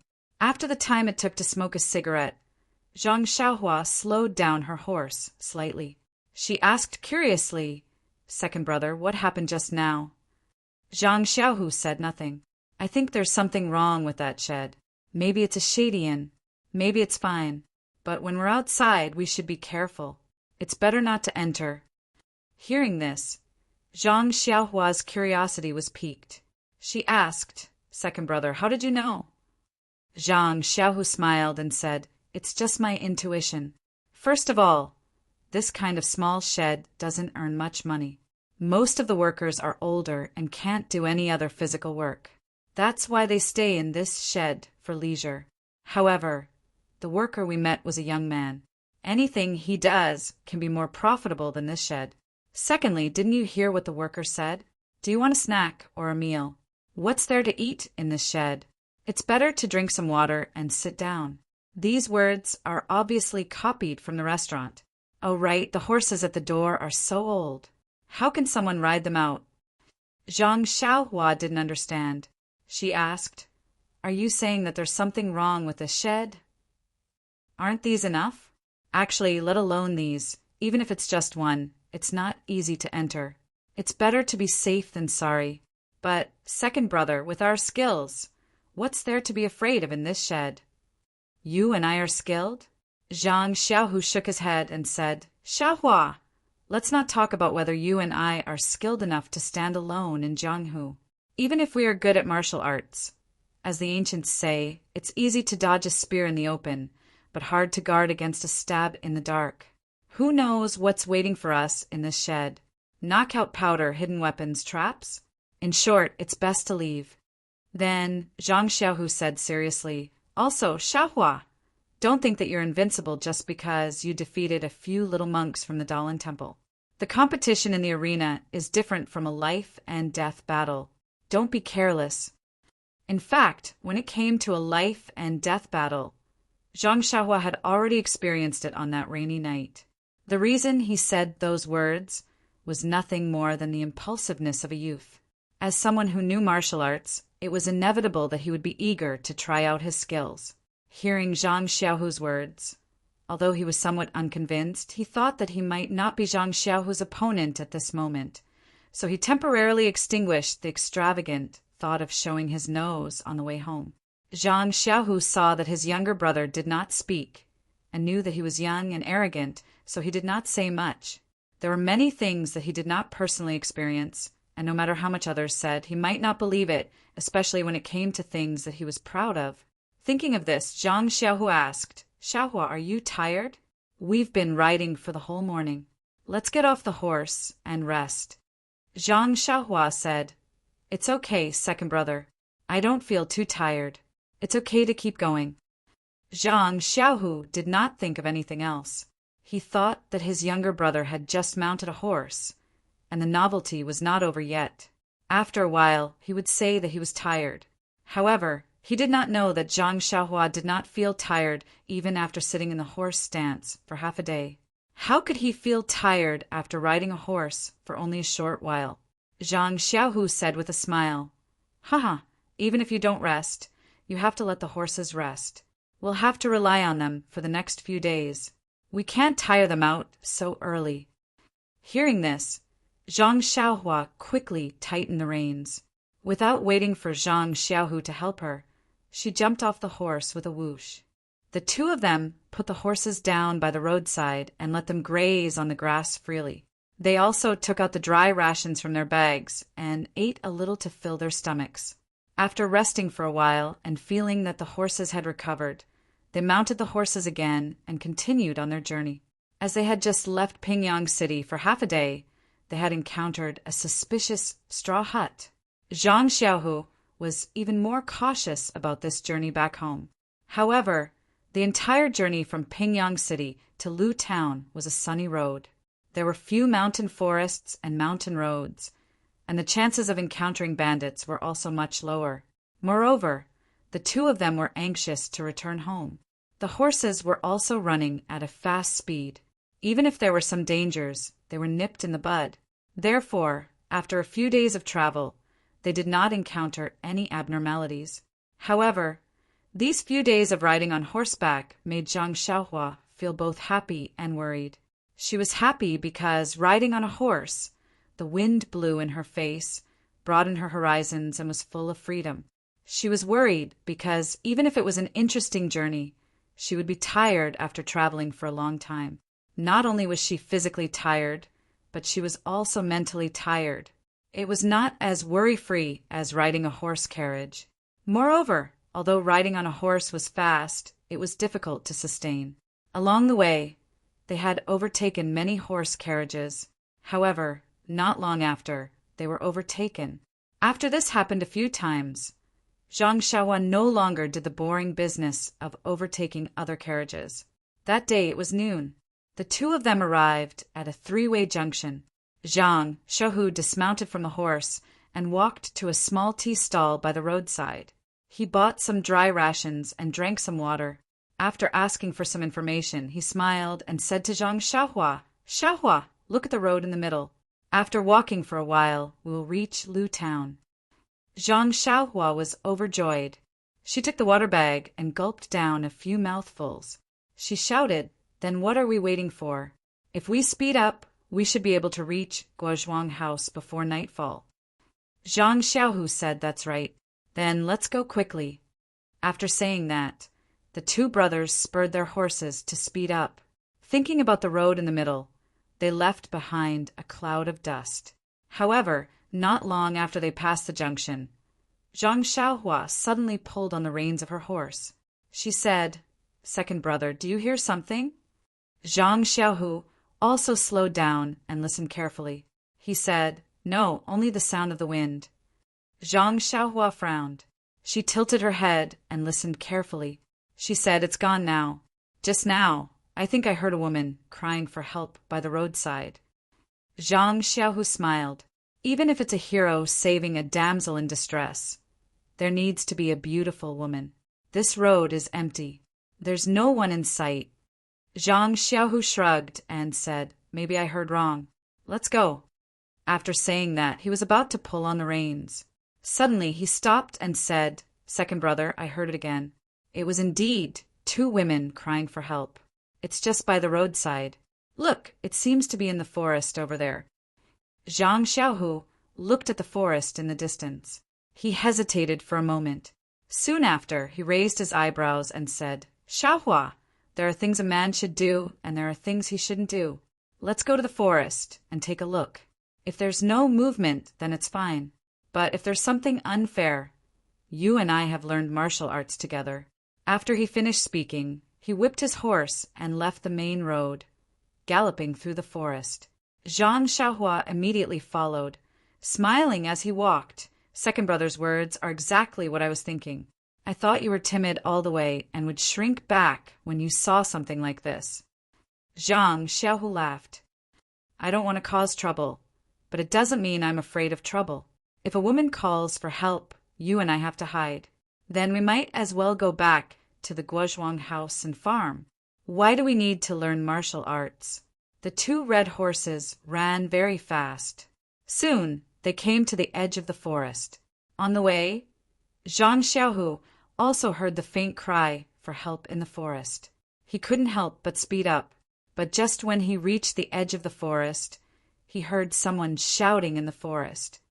Those who want to enter the forest, listen. This is the master of Shitsue Mountain. He is doing business here. Unrelated people, don't come close. Shitsue Mountain. Hearing these 3 words, Zhang Xiaohu and Zhang Xiaohua couldn't help but look at each other. Zhang Xiaohua hated the strong man of Shitsue Mountain to the bone. Unfortunately, when he was bullied that day, he only had the strength to tie up a chicken and could only be a fish.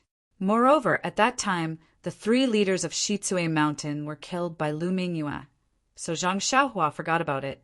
But now, hearing that the strong men who had been defeated gathered again and bullied men and women, he couldn't help but be angry. Hearing the woman's desolate cry for help in the forest, Zhang Xiaohua couldn't help but recall the helplessness of his sister-in-law that day. How could he bear it? He rushed into the forest on his horse and shouted, "Your young master is always meddling in other people's business. I want to see what Shitsue Mountain is." Zhang Xiaohu watched from behind and was also shocked. The ancients said, "Don't enter the forest." The forest was often a hotbed of traps. How could Zhang Xiaohua know that? He rushed into the forest. Zhang Xiaohu was afraid that his brother would be hurt, so he quickly followed in. When they entered the forest, they saw that there was an open space in the middle of the forest. In that open space, there was a small and exquisite carriage. The carriage was very exquisite, but the carriage's roof had already been removed, revealing the 2 girls sitting in the carriage. Their clothes were already disheveled, and their small faces were pale with fright. The 2 of them hugged each other and tried their best to shrink to the side of the carriage, avoiding the 2 topless men who were grabbing at them by the side of the carriage. The carriage was so small that the 2 strong men could reach out and grab them. They struggled for a long time but failed. They were just playing with them. The 2 girls didn't know that. They were still hiding and shouting for help, which only made the people around laugh. There were 6 tall horses beside the carriage. 2 of them were empty, and the other 4 strong men were sitting on the back of the horses. They were coldly looking at Zhang Xiaohua, who rushed in. The girl who called for help had already heard the sound of horse hooves and Zhang Xiaohua shout. Her panicked eyes were already filled with joy, but when she saw Zhang Xiaohua and Zhang Xiaohu behind her, the spark of joy was extinguished instantly. What followed was a desperate expression. She thought that if he had the courage to come to the forest and was not afraid of the bandits of Shitsue Mountain, he must be a strong man or at least a group of people. But when she saw a young boy coming in, and he didn't look like a muscular man, she felt that it was not a case of helping someone who saw injustice, but a case of sending a sheep into a tiger's den and walking into a trap. Therefore, the 2 girls couldn't even cry for help. Seeing the 2 strong men's hands grabbing their shoulders, they were too lazy to move. -2. Chapter 223. There was no greater sorrow than a dead heart. The 2 girls seemed to have accepted their fate. Not only had they fallen into the hands of strong men, they had also implicated 2 youths in their prime. The 2 naked men beside the horse carriage seemed to have understood the girls' thoughts. With a sinister smile, they reached out to grab the girls' shoulders and tore off their clothes. Seeing this situation, Zhang Xiaohua did not care about the warning looks of the 4 men in front of her. 2 of them had even turned their horses around to face her. Instead, she tapped her feet on the stirrups and used the horse's momentum to leap up from the horse's back. She flew over the heads of the 4 men like a large bird and flew towards the horse carriage. With Zhang Xiaohua's current level of qigong, it would be difficult for her to use it so elegantly. However, she was sitting on the horse's back and was using the horse's momentum. Zhang Xiaohua's qigong was not good, but Zhang Xiaohua knew quite a bit of qigong techniques. Since she could easily fly in the air, then controlling her body and landing point was extremely easy for her. Besides, if she really could not do it, then she could just use the levitation technique. She could not possibly make a fool of herself when she had just pulled out her sword to help. However, when Zhang Xiaohua flew above the horse carriage and above the heads of the 2 bandits, she did not know what to do. The Big Dipper magical fist did not have any moves that came from above. The left-hand sword moves were all moves that came face to face. How could she subdue the enemy from above? In a hurry, Zhang Xiaohua did not have any good ideas. She could only use the 1,000-pound fall martial art to smash towards the 2 bandits, like a meteor. At the same time, her 2 fists did not care about any moves or changes as she smashed towards the 2 bandits' heads. The 2 girls stared blankly at this unbelievable scene, and their eyes lit up. As for the 2 bandits, they were facing Zhang Xiaohua, so how could they know what was going on behind them? Seeing the 2 girls in a daze, their hearts itched. But before they could tear their clothes apart, they felt a huge force on their backs, and then their heads were smashed like hammers. Their vision turned black and they lost consciousness. Zhang Xiaohua knocked the 2 bandits unconscious before clapping her hands and turning around to face the 4 bandits on the horse. Of the 4 bandits, 2 had already turned their horses around to welcome Zhang Xiaohua. But when Zhang Xiaohua flew away, she left them facing Zhang Xiaohu, who was coming from behind. As a result, the 4 bandits fell into the pincer attack of the 2 brothers, Zhang Xiaohua and Zhang Xiaohu. When the 4 bandits saw this, they immediately pulled out a steel knife from their waists with a whoosh sound and became alert with nervous expressions. One of the older bandits called out, "Who are you 2? You didn't listen to our advice and forcibly intervened in the business of Shitsue Mountain. You even hurt our brothers. Aren't you afraid of the revenge of Shitsue Mountain?"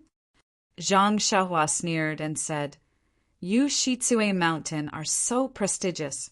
You bully men and take women in broad daylight. Do you really think you are a big shot? Business, it's really good business." The bandit saw Zhang Xiaohua's arrogance and didn't know his background, so he didn't dare to act rashly. He could only say, "Brother, Shitsue Mountain has always been in the business of robbing houses. This kind of business is common. It's just that I met 2 brothers today, so Shitsue Mountain has to give way this time. Please tell me your name so that I can go back and explain." At this time, a black-clothed bandit next to him was a little impatient and said, "Brother Su, don't talk to him. There are only 2 of them here. I don't believe that they have 3 heads and 6 arms. They can beat us with 4 steel swords. I think we should chop them first, and then we can have fun." When the 2 people next to him heard this, they were also quite tempted. Although Zhang Xiaohua showed a beautiful kung fu just now, after all, there was an element of trickery. Moreover, Zhang Xiaohua and Zhang Xiaohu were young and didn't have weapons hanging on their waists. If they really fought, they might not be the opponents of the 4 people. Seeing that the 4 people were a little tempted, Zhang Xiaohua laughed and said, "That's good. Do you want to come one by one? Or do you want to come together? Let me teach you a lesson so that you know what it means to be blind. However, you have to remember what it means to have no eyes and fists and feet are ruthless." After that, she got into a posture and waited for them to take action. The bandit who spoke was a little tempted at first, but it could be seen that Zhang Xiaohua was not afraid at all. He also hesitated, seeing that the young man had an extraordinary momentum and didn't take Shitsue Mountain seriously. He must be a disciple of a famous sect who came out to gain experience. His Shitsue Mountain was just a group of bandits. Although they had some martial arts and were comparable to the big sects in Jianghu, They were not even qualified to carry shoes for them. Moreover, he was not the master of the mountain. If he provoked a strong enemy for the mountain, the master would be the first to not let him go. In this case, why should he make trouble for himself? The bandit immediately wanted to retreat. At this time, Zhang Xiaohu rode forward and scolded, "Little Seven, what's wrong? Don't you think your hands are stained with blood enough? If you hadn't killed people last month, would Master have sent you to this desolate place? You even dragged me along with you. Look, Master doesn't let you carry weapons. Isn't it because he wants you to be careful and not to use force for everything and kill people?" Hearing this, Zhang Xiaohua immediately stopped his movements and said, "I just killed a dozen strong people. What's the big deal? Who let them have ideas about my horse? Hey, so what if I don't let you carry weapons? Do you think I can't kill people with my bare hands?" When the bandits heard this, cold sweat immediately flowed down their backs, and their hearts became uneasy. Zhang Xiaohu turned to the bandits and said arrogantly, "We are the disciples of the Daolin Temple. We follow Master's order to travel in Jianghu. On the one hand, we want to see the martial arts of our friends in Jianghu. On the other hand, we want to accumulate merits. Although my junior fellow apprentice is young, he has a bad temper. On the way, he doesn't accumulate merits like us, but he has done a lot of things that go against the harmony of heaven. Just now, when we entered the forest, we heard from our friends that this was a business of Shitsue Mountain, and they didn't want us to intervene. However, I don't know whether our Daolin Temple is qualified to intervene." The bandits just laughed foolishly and didn't dare to answer. At this time, Zhang Xiaohua asked again, "Third senior fellow apprentice, do you think that Master asked me to accumulate merits? Does helping out when I see injustice count as a merit?" Zhang Xiaohu smiled and said, "You only know how to cause trouble. Didn't Master say that helping others is also a virtue? It's a traditional virtue. We should pass it down from generation to generation and praise it." Then he said to the bandits, "Don't you think so?" The bandit who spoke immediately nodded and said, "Master is right." Zhang Xiaohua smiled and said, "Since it's such a virtue, if there is a chance for me to help out, please give it to me so that I can accumulate merits and achieve virtue so that I can return to the temple early." "Yes, Master is right. We will definitely give you a chance to help out. This time is it. You must accept it." Seeing this, Zhang Xiaohu waved his hand at Zhang Xiaohua and said, "Seventh junior fellow apprentice, since they are so polite, you don't have to refuse. Why don't you stop and don't get involved in any more sins? What do you think?" Zhang Xiaohua looked indifferent and said, "All right then. Since these people are so tactful, I'll let them off for the sake of third senior fellow apprentice." Then he lifted his foot and kicked the two bandits who had fainted on the carriage to the side. Then he grabbed the shed that hadn't been completely dismantled and used it slightly. With a clatter sound, he dragged it to the ground. Then he didn't look at the two girls in the carriage, who were confused. He turned his head and looked at the horse whose reins had been cut and was eating grass. He walked a few steps to the front and pulled the reins to the side of the carriage. The horse was eating happily, so how could it listen to him? It only turned its head and dodged to the side, continuing to eat grass. Seeing this, Zhang Xiaohua simply threw the reins and walked to the side of the horse. He held the horse's abdomen with his hand and said with a smile, "This guy is quite greedy." Then he exerted force with one hand, and a scene that the bandits of Shitsue Mountain would never forget appeared. This humble young man from the Daolin Temple actually held the huge horse with one hand and walked easily to the front of the carriage and put the horse down. Then, without the slightest disorder in his breathing, he said with a smile, "Third senior fellow apprentice, I don't know how to harness the horse. You do it." Zhang Xiaohu squinted at the bandits who were stunned by Zhang Xiaohua's strength and said, "I don't know how to do this kind of rough work. It's better to let the brothers of Shitsue Mountain help." The bandits were thirsty and couldn't hear clearly, so they still stood there in a daze. Zhang Xiaohu frowned and snorted, saying, "What are you waiting for? Do you want us to harness the horse by ourselves?" The bandit who had spoken just now came to his senses and threw away his cold facade. He hurriedly jumped down from his horse and said as he walked, "No need, no need. How could I trouble a master to do such a menial job? I'm used to it." After that, he looked at the men who were still in a daze and scolded, "Why don't you come and help?" At this time, those men also woke up from a dream. They quickly got down from the horse and ran to the front of the carriage to help harness the horse and tidy up the carriage. However, they also consciously kept a distance from Zhang Xiaohua for fear that if they were close to him, he would grab them with one hand. Perhaps he would throw them up into the sky and tear them in half. This divine strength was worthy of being a disciple of the Dalan Temple. After the carriage was harnessed, the bandit came over with an obsequious smile and bowed. He said obsequiously, "Master, the carriage has been harnessed." Zhang Xiaohua looked and nodded, saying, "Well, I'll let you go for the time being since you're diligent. However, you can be forgiven, but you can't escape punishment." When the bandits heard this, they were shocked and said, "Master, please spare our lives." Zhang Xiaohua smiled and said, "It's fine. Why would I want your lives?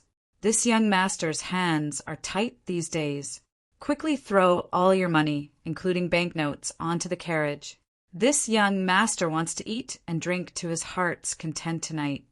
The bandits looked at each other. They had always been robbing others, but today they were robbed. And this person was a disciple of the temple. -2. Chapter 224. Zhang Xiaohua saw that the bandits were hesitating and laughed. "There really are some who don't have eyes. It's not easy for me to be kind, but you don't appreciate it." Finishing his words, he strode forward. The bandits immediately came to their senses and hurriedly took out the scattered silver and banknotes. They put them on the carriage and explained, "Master, it's a misunderstanding, a misunderstanding. We didn't react in time. Please forgive us." Looking at Zhang Xiaohua's behavior, he didn't look like a well-mannered disciple who came from a poor family. It further confirmed the rumors about his hands being stained with blood. If they could exchange the money for their lives, the bandits would be more than happy to do so. After all, the money was obtained through robbery. Wool comes from sheep's back, seeing a small pile of scattered silver and banknotes on the carriage. Zhang Xiaohua said to the two girls on the carriage, "The two of you in the carriage, please help me count them. Keep them and give them to me later." The two girls, who had just recovered from their shock, quickly moved over. One counted the silver and the other collected the banknotes. Zhang Xiaohua didn't wait for them to finish counting. He walked to the front of the carriage and punched the horses, but the horse was in pain and neighed loudly. It immediately pulled the carriage and galloped away. The two girls on the carriage were caught off guard and staggered, almost falling. However, when they saw the carriage start to move, they immediately came to their senses, and their faces were filled with surprise. When Zhang Xiaohua saw that the carriage had left, he used his lightness kung fu and quickly arrived in front of his horse. He did a somersault and stood on the horse's back. He called out to the bandits, "This young master is leaving. Don't send me off." Finishing his words, he sat down on the saddle and shook the reins, turning the horse away. Zhang Xiaohu ignored the bandits and also turned his horse around. He followed Zhang Xiaohua and rode out of the forest.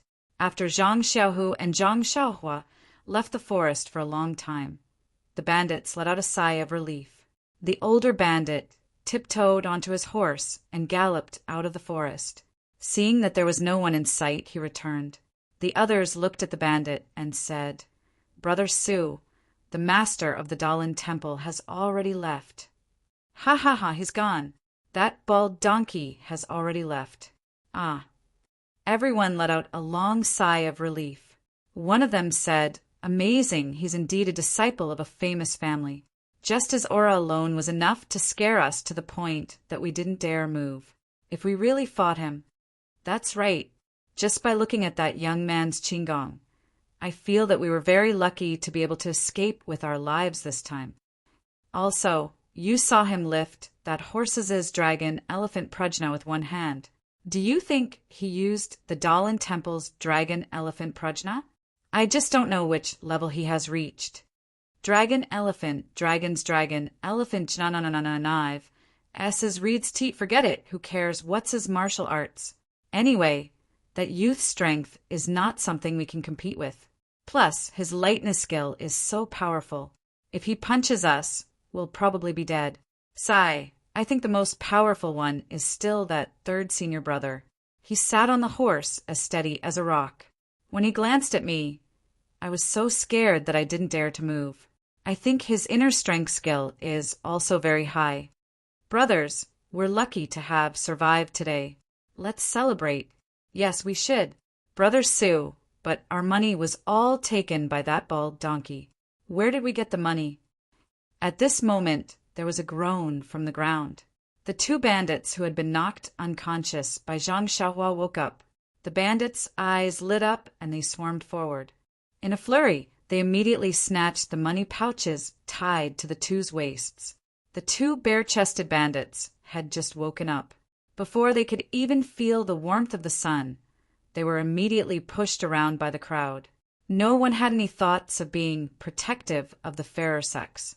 After the few of them walked to the side to divide the remaining money, the two bandits, who were still in a daze, came over and asked, "Brother Sue, where are the two girls?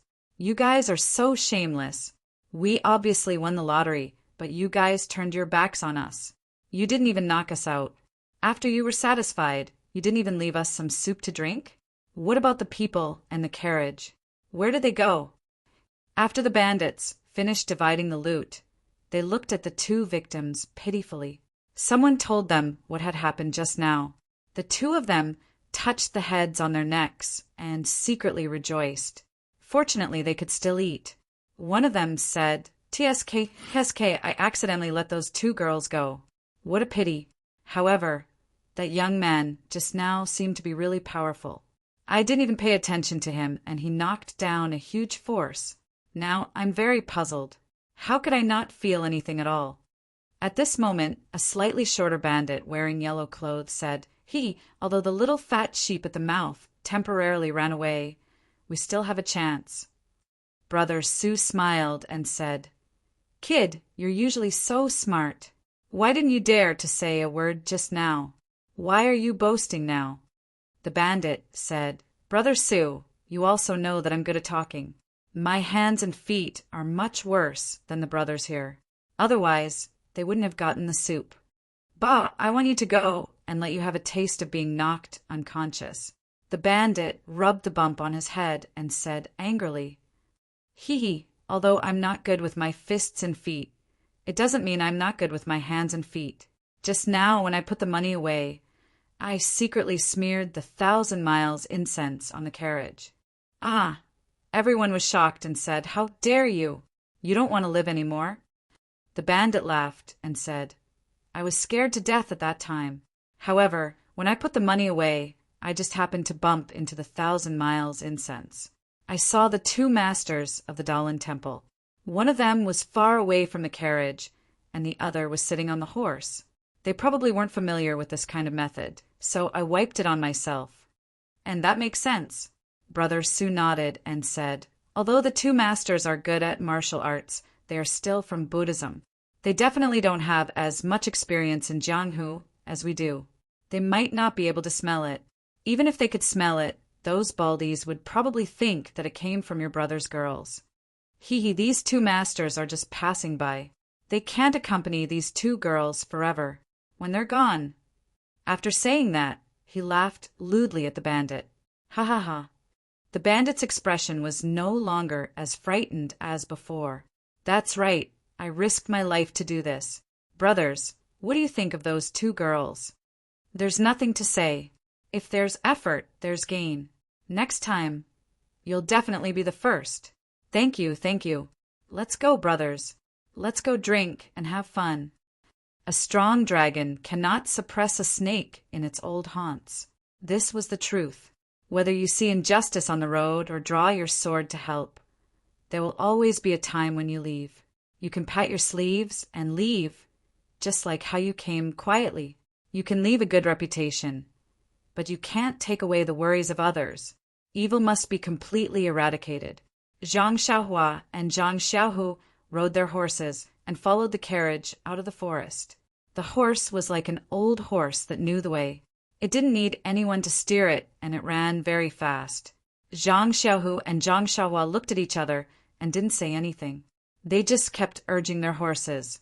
When they reached the main road, they ran for a while. Seeing that there were more people on the road and more carriages, the two of them sighed in relief and laughed. The laughter was so loud that the two girls on the horse couldn't help but be surprised. Even the pedestrians on the road looked sideways. The two of them didn't say anything and just slowed down their horses. The clothes of the two girls on the horse were messed up earlier, but they weren't torn. They had already tidied themselves up along the way. The two of them sat in the carriage and didn't move. Others couldn't see any clues. Because no one knew how to drive the carriage was moving very slowly. It was a bit of an eyesore. When they arrived in front of a tea house, Zhang Xiaohua jumped down from the horse. First, she pulled the horse to stop the carriage. Then she said to the two girls with a smile, "Sisters, please wait for a moment. I'll hire someone to drive the carriage." But after saying that, she didn't move. One of the younger girls was very clever. Seeing that Zhang Xiaohua didn't move, she quickly handed over the scattered silver in her hand. The other girl also understood and quickly handed over the banknotes. Zhang Xiaohua smiled and took it. She found about 1 yuan and 1 tael of silver and put the rest into her clothes. Zhang Xiaohua walked into the tea house. Not long after, a middle-aged man came out behind her. Nonsense! There were many people who wanted to drive a carriage for 1 tael of silver. After receiving Zhang Xiaohua's instructions, the middle-aged man first went to the girl and asked for the name of the destination. Only then did he get into the carriage. With a whip, he struck the horse's body, and the carriage once again sped towards Lu Town. However, when the girl told the middle-aged man the name of the destination, the name for trees fell into Zhang Xiaohua's ears. Wasn't this the place where young master Li Jinfeng's family lived? Zhang Xiaohua couldn't help but look at the younger girl in the carriage. Although she was young, she was much older than Zhang Xiaohua. Just now, she only cared about coaxing the bandits of Shizue Mountain and was busy saving people. She didn't look at the girl in the carriage. Now, when she looked at her, Zhang Xiaohua couldn't help but whisper, "Could this girl be Li Jinfeng's relative?" Zhang Xiaohua rode the horse to Zhang Xiaohu's side and told the reason. Zhang Xiaohu was also shocked and couldn't help but say, "It can't be so coincidental. Moreover, I didn't hear young master Zhang Xiaohu say that he has a sister or something like that." However, when he looked at her, her eyebrows were very similar to Li Jinfeng's. Zhang Xiaohua's suspicions were confirmed.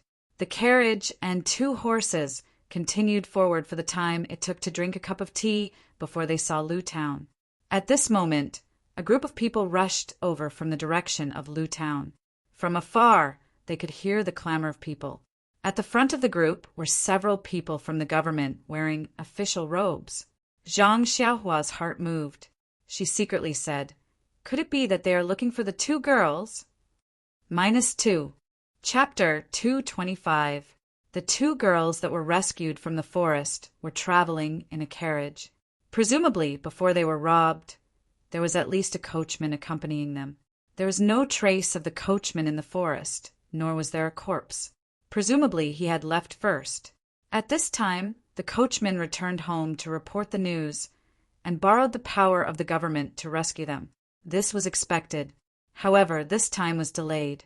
If it wasn't for Zhang Xiaohua and the others, the girl's fate would be miserable. With this thought in mind, Zhang Xiaohua intentionally or unintentionally distanced herself from the carriage. That was because no one would be willing to see these people with the money they had just robbed, even if it was a brave and righteous person. Although Zhang Xiaohu didn't understand Zhang Xiaohua's meaning, he gradually slowed down his horse. Sure enough, the 2 girls in the carriage also heard the noise and raised their heads to look. The more they looked, the more surprised they were. Finally, when they saw clearly, the 2 girls didn't care if their clothes were neat and tidy. They stood on the carriage and waved to the crowd that was rushing over. When the crowd got closer, they finally saw who it was. First, there was an official riding a horse. He was tall and had a padao in his hand. Then there were two white-haired old men in bright clothes. They were also sitting on horses. They were surrounded by 3 or 4 young men with weapons in their hands. Behind them were 7 or 8 bailiffs who didn't ride horses. There were also 10 or so farmers with rakes, sickles, and other tools in their hands. The leader of the government officials also had sharp eyes. When he saw the 2 women on the carriage waving their hands, he immediately led everyone to the front. Before the old man even reached the front, his eyes were already filled with tears. He shouted, "Phone or my child." The other one's lips were trembling, unable to speak. When the 2 girls saw their relatives, they couldn't hold back their emotions. They called out for their father with tears streaming down their faces. When the 2 old men got off their horses and approached them, they each looked for their fathers and threw themselves into their arms, crying bitterly. Those bailiffs and people who came to help immediately put on a professional appearance and surrounded the carriage. They held their weapons and were on guard, as if they were ready to attack the abominable bandits at any time. The leader of the group even drew his padao and rode around on his horse. His eyes would look around from time to time, trying to find traces of the bandits from the people around him. The 2 women cried until the sky turned dark and the earth turned dark. Even the main road was somewhat blocked. Some people who wanted to watch the show wanted to go forward. However, the heroic and high-spirited appearance of the government officials made people want to separate. Only then did they avoid the big blockage on the main road. At this time, the sky was gradually darkening. The head of the government had been strolling around for a long time, but did not find any clues. Very bored, he dismounted from his horse and walked in front of the grieving father and daughter pair. He said, "Minister Li and Minister Gao, since your 2 daughters have been found, it is not a good idea to just cry and weep here. Even if you want to ask something, after all, it involves the girls' innocence. It is not convenient. Why don't you go home first and reunite with your family? You can properly ask the reason behind this, and then you can make a fuss about it. How about it?" The 2 old men wiped their tears and repeatedly said that it was a good idea. Only then did they pack up and get on their horses. When they got on the carriage, the bailiffs had already pulled the hired driver to the side and replaced him with one of their own. The driver smiled apologetically and said, "Head supervisor, I was just drinking tea at the tea house. I was hired by a young man on a horse for 1 tael of silver to drive this carriage for them. Now that you are all here, I will go back to the tea house and drink tea." "Young man?" When the head supervisor heard this, he quickly looked around. This road was not empty, so where was the young man on a horse? Thinking about it carefully, he remembered that when they first arrived, there were indeed 2 people on horseback behind the carriage. However, he did not pay attention at the time and naturally did not see clearly. Could it be that they were the bandits? At this time, the 2 women also came back to their senses. They were only focused on venting their grievances and forgot about their savior. If they looked for him now, where would he be? The 2 had to make up their minds to wait until they reached home. Unable to find the young man, the head supervisor said to the driver, "We can't find a witness. You are the only witness other than the 2 women. Come with us. You don't have to speak now, but I can use every word you say as evidence in court and pass it on to our county magistrate." "Oh my God, head supervisor, I'm innocent. I am just greedy for a tael of silver. I have the noble intention of helping others, so I drove the carriage. From the time I drove the carriage to here, it was only the time to drink a cup of tea. You are taking me away. I have been law-abiding all my life and have never been to the yamen. Hee, look at what you are saying. Our yamen is an advanced work unit in Lu Town. We have always followed the policy of we will never let a bad person go, but we will never wrongly accuse a good person. You can rest assured. Besides, with your driving skills, who would believe that you can earn a tael of silver in the time to drink a cup of tea? It is better to obediently cooperate with our investigation and go to the yamen to drink tea first." Without any explanation, after tricking the driver, The bailiffs went back to Lu Town with their heads held high. The people who saved the two girls were also in a good mood. Their kindness was greatly satisfied, and they went back noisily with sickles, hoes, and other things. Only the two women looked back from time to time, as if they were trying to find the lay disciples of the Dalan temple on the gradually darkening road. In fact, when the two women stood up and waved to the old man in the crowd, Zhang Xiaohua and Zhang Xiaohu stopped. They didn't mind being heroes and receiving cheers from the crowd to satisfy their self-esteem. In addition, they also didn't mind giving some thanks.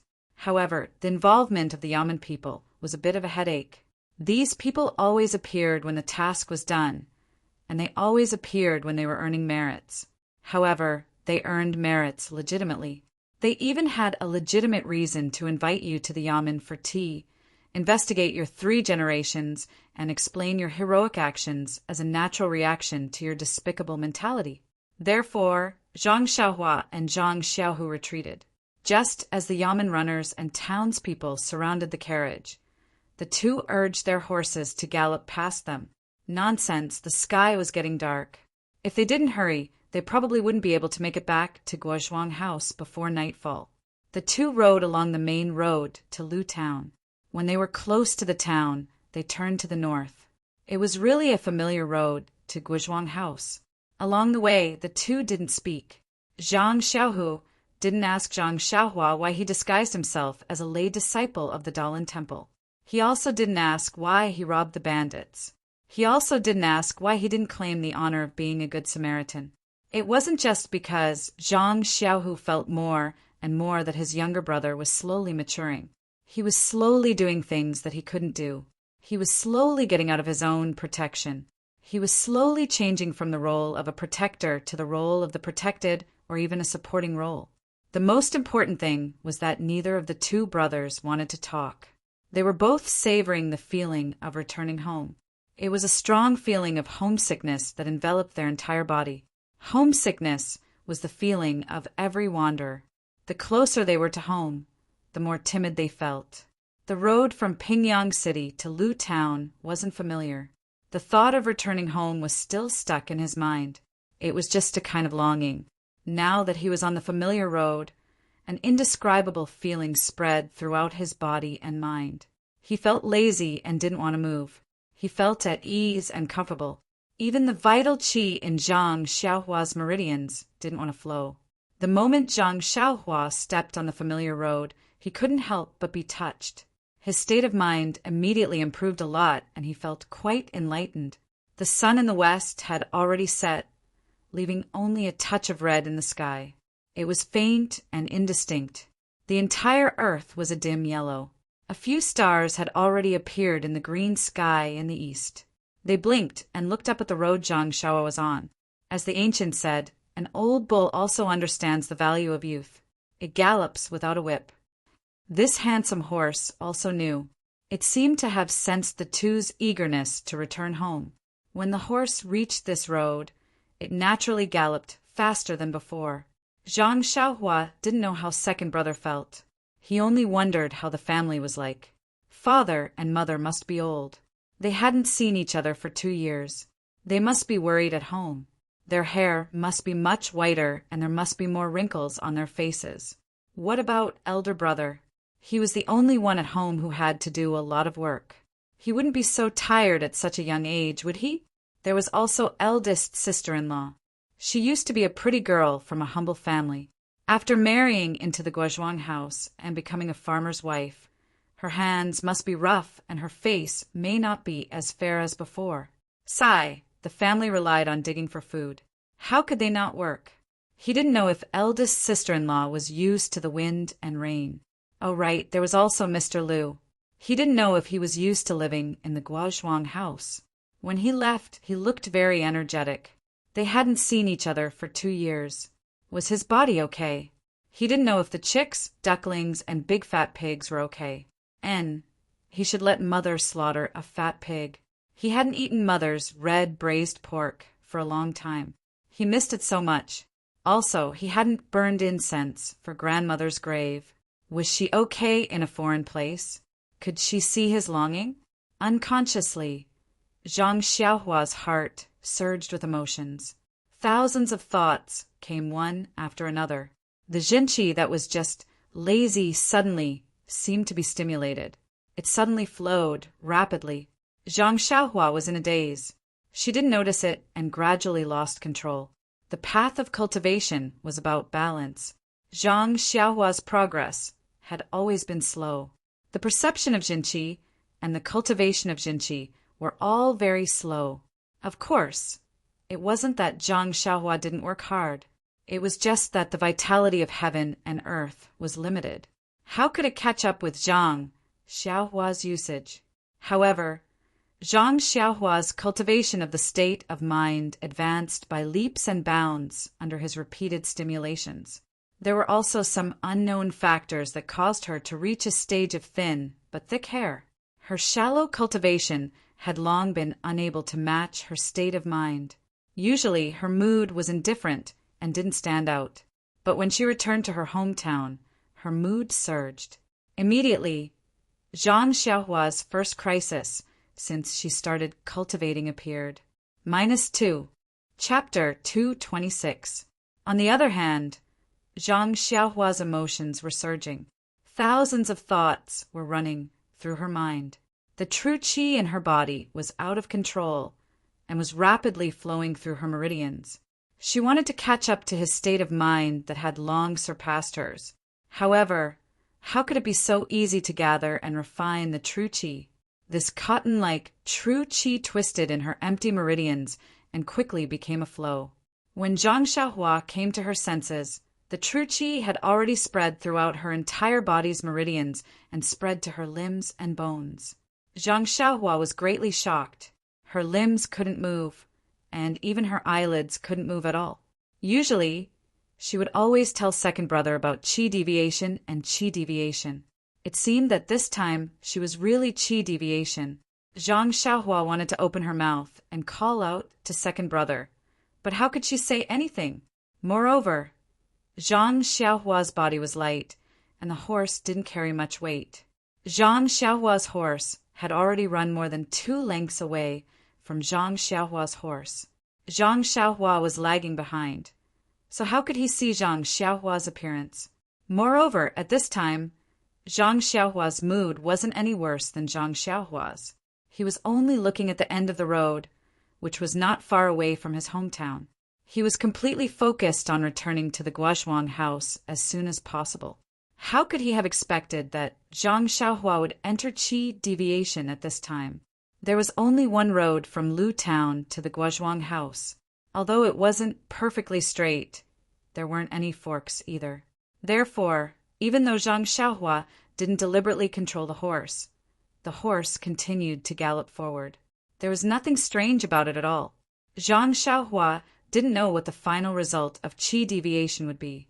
He only felt that his whole body was hot and dry. Countless strands of true qi were flowing everywhere. His whole body was out of his control. Zhang Xiaohua's heart seemed to have sunk to the bottom. Even in the face of heaven's thunder, his heart was slightly shaken. Zhang Xiaohua wasn't afraid of any setbacks or tribulations. Even qi deviation didn't make him feel the slightest bit of fear.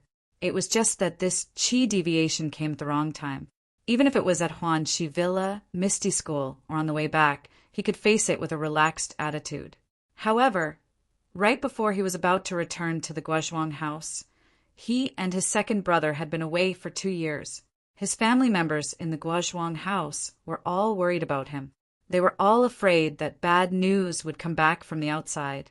Furthermore, he had experienced a life and death separation in the past 2 years. After all, his family members didn't know about it. Even his second brother didn't know about it in detail. If he were to enter qi deviation in the Guozhuang house and get seriously injured, or even lose his life, wouldn't it leave a deep wound in his parents' hearts? He didn't know what his parents would think and do if they saw him unable to move. Zhang Xiaohua faintly felt very bitter in his heart. Not long after, they were nearing the Guozhuang house.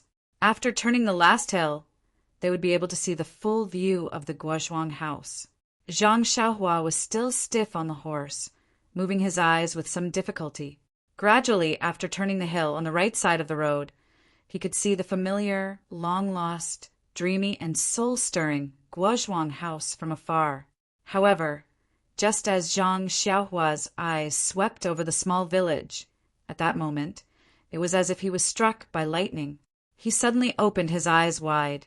Standing at the entrance of the village was a familiar, yet somewhat unfamiliar figure. She was looking in his direction, as if the night was coming. She wanted to turn around, but she couldn't bear to do so. She also turned her head back to look. Although she was far away, Zhang Xiaohua could clearly see the disappointment, reluctance, and relief in her eyes. Wasn't this the mother he was worried about? In an instant, a stream of heat appeared in his eyes. His nose began to ache, and his heart began to burn. At the same time, an unknown and mysterious place in the depths of his mind began to flicker in response to Zhang Xiaohua's emotions. A lively and refreshing feeling arose spontaneously, and like a flood, it immediately seeped into Zhang Xiaohua's body. As soon as the chaotic strands of true energy entered his body, they immediately calmed down and obediently flowed back into his meridians. In the blink of an eye, all of the true energy had returned to his meridians and began to flow slightly faster. It was even more lively than before. Zhang Xiaohua was still unaware of the changes in the jinqi in his body. He only looked at his mother in the distance. His eyes were already blurred. A sentence was stuck in his throat, and he couldn't say it. At the entrance of the village, Guosufei, who had been watching for a long time, didn't find anything. Just as she was about to enter the village, she seemed to hear the sound of a horse's hooves. She half turned her head back to confirm. However, Zhang Xiaohua was still small and had just turned around the mountain. Naturally, he couldn't see it. Guosufei saw that it was a tall horse. Although she couldn't see clearly who was sitting on the horse, she still sighed in her heart. She turned around again and prepared to enter the village. Zhang Xiaohua was anxious. He finally shouted out the words he had been holding back for 2 years. Mother. However, the horse he was sitting on didn't know that it was already home. It continued to gallop down the main road. Hearing the familiar cry, Guosufei, who was about to enter the village, was shocked. She turned her head back in disbelief and looked at the horse that had completely galloped over the mountain. Wasn't that the child she saw every day in her dreams sitting on the horse? Was that the child who cried a mess when he left 2 years ago? Was that the child who made her go to the village entrance every evening to take a look? Was that the child who always made her worry about whether he was eating well, sleeping well, and growing taller? However, why was he riding a tall horse? Why was he still riding the horse? Why did he show no signs of stopping? Guosufei rubbed her eyes and staggered towards the main road. At this moment, Zhang Xiaohu also turned around the mountain on his horse. He also saw his mother, who was about to run over here. At the same time, he also noticed that Zhang Xiaohua didn't turn the horse around and gallop down the main road. She also didn't tighten the reins and stop the horse. Instead, she continued to gallop down the main road. Thus, he loudly berated her. Xiaohua, what's wrong with you? Hurry up and tighten the reins. Don't tell me you don't recognize your home? Hearing second brother's scolding, Zhang Xiaohua reflexively withdrew her hands. Immediately, he was ecstatic. Haha, my hands can move. In fact, he had forgotten that he had just shouted. The horses trained by the Misty School were naturally not ordinary. When Zhang Xiaohua tightened the reins, the horse knew that it had to stop and immediately slowed down. When the horse stopped, Zhang Xiaohua had already galloped quite a distance. He didn't have time to sit cross-legged and meditate to check the condition of his jinqi. He immediately jumped off the horse's back and didn't care about preserving any jinqi. He immediately used the levitation technique and rushed towards his mother's direction along the side of the road. Her figure was graceful and her speed was fast. Zhang Xiaohu was dumbstruck.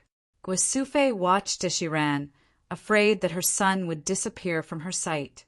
When Zhang Xiaohua jumped off the horse, her heart jumped.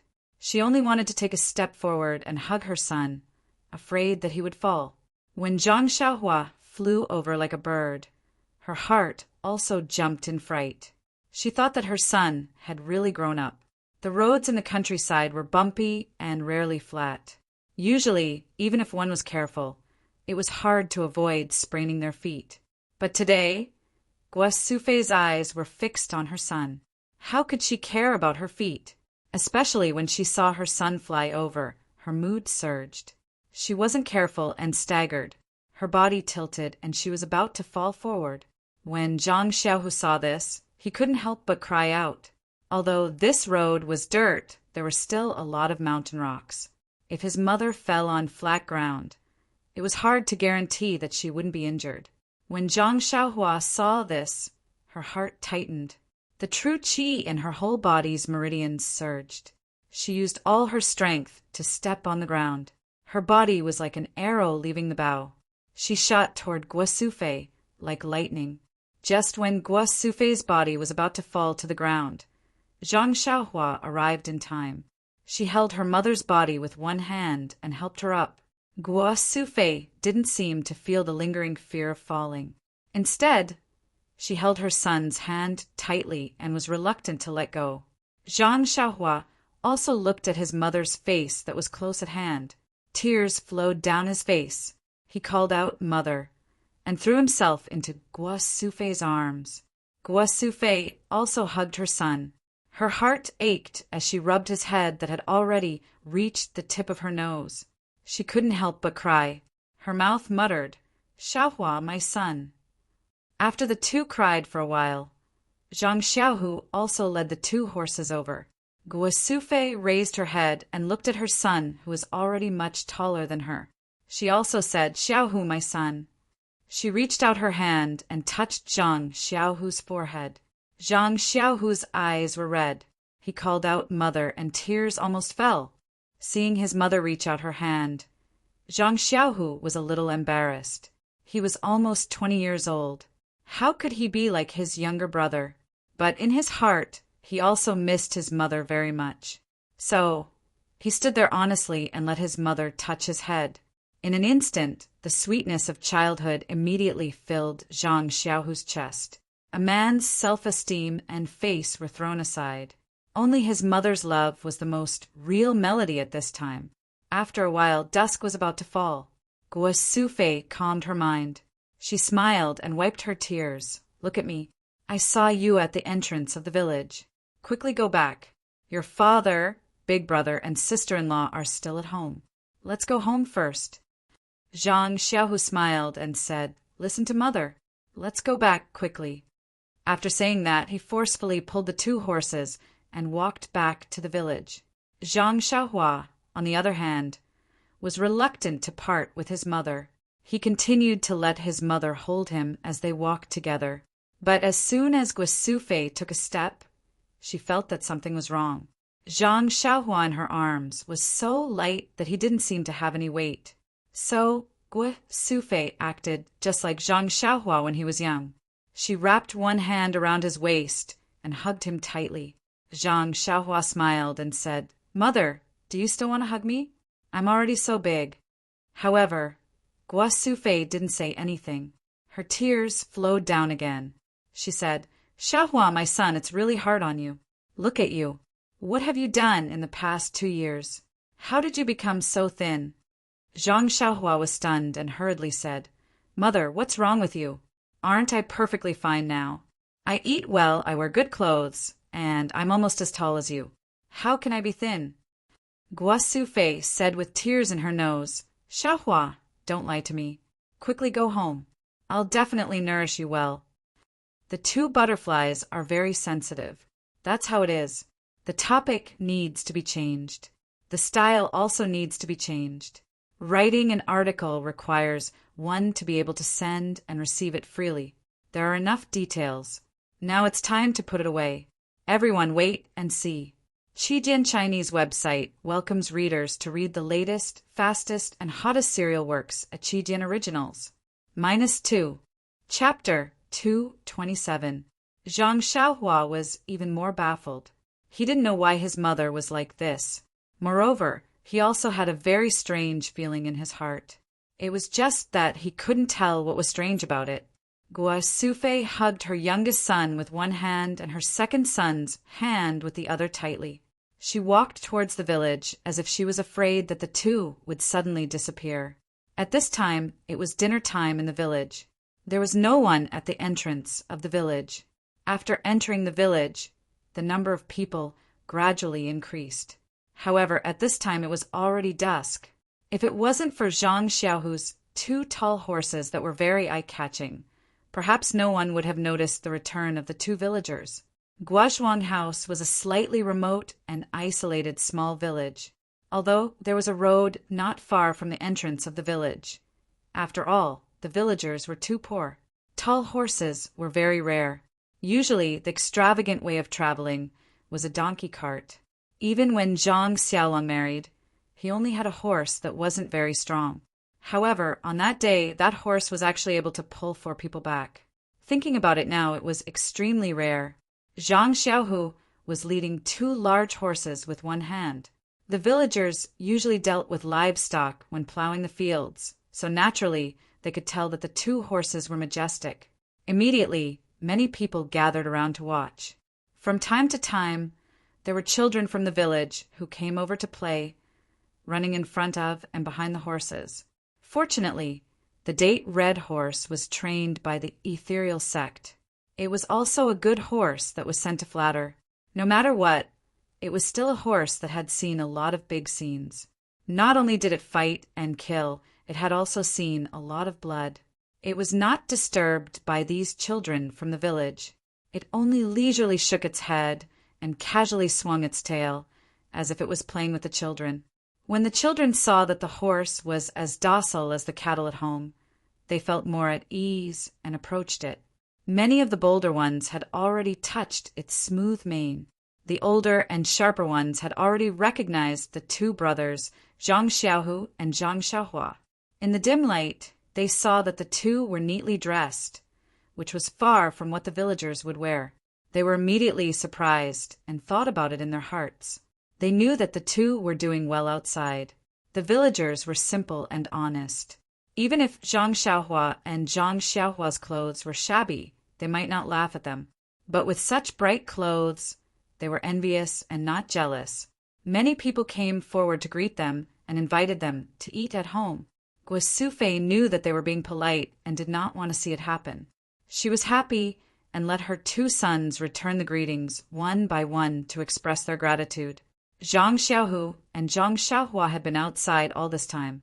They were very happy to suddenly see so many real faces.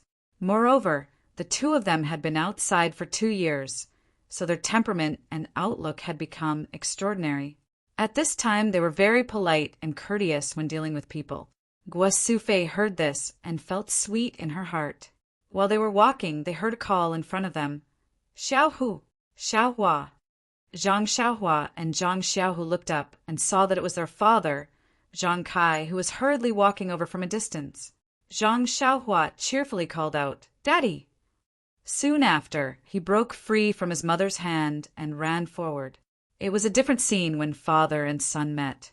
Zhang Kai held his son's hand and looked at it over and over again. He kept saying, "Good, good." Zhang Xiaohua leaned against Zhang Kai's side and felt very warm. However, that strange, or perhaps somewhat abnormal feeling appeared again. But at this time, how could he have the leisure to think about other things? He only held his father's big hand and was unwilling to let go. When Zhang Xiaohu walked in front of him, he saluted Zhang Kai and said, "Father, I'm back." When Zhang Kai saw that Zhang Xiaohu had come over, he was very happy and wanted to pull back his hand with a smile. Zhang Xiaohu's salute made Zhang Kai not know how to respond for a moment. When Guo Sufei saw this, she smiled and said, "This child, you've already returned home, yet you're still saluting your own father. It's strange that you regard him as an outsider." Zhang Xiaohu laughed embarrassedly and scratched the back of his head with his hand. Guo Sufei smiled and said to Zhang Kai, "Child's father, look at our Xiaohu. After going out, he's learned a lot about etiquette. He's even more refined than the scholars in the city." At this time, Zhang Kai's awkwardness also disappeared. He only smiled and said, "Good, good." Then he also held Zhang Xiaohu's hand and was unwilling to let go. When Guo saw this, she said, "All right, let's not talk in the village. It's not too late to talk at home." Zhang Kai then came to his senses and said, "Yes, let's talk at home first.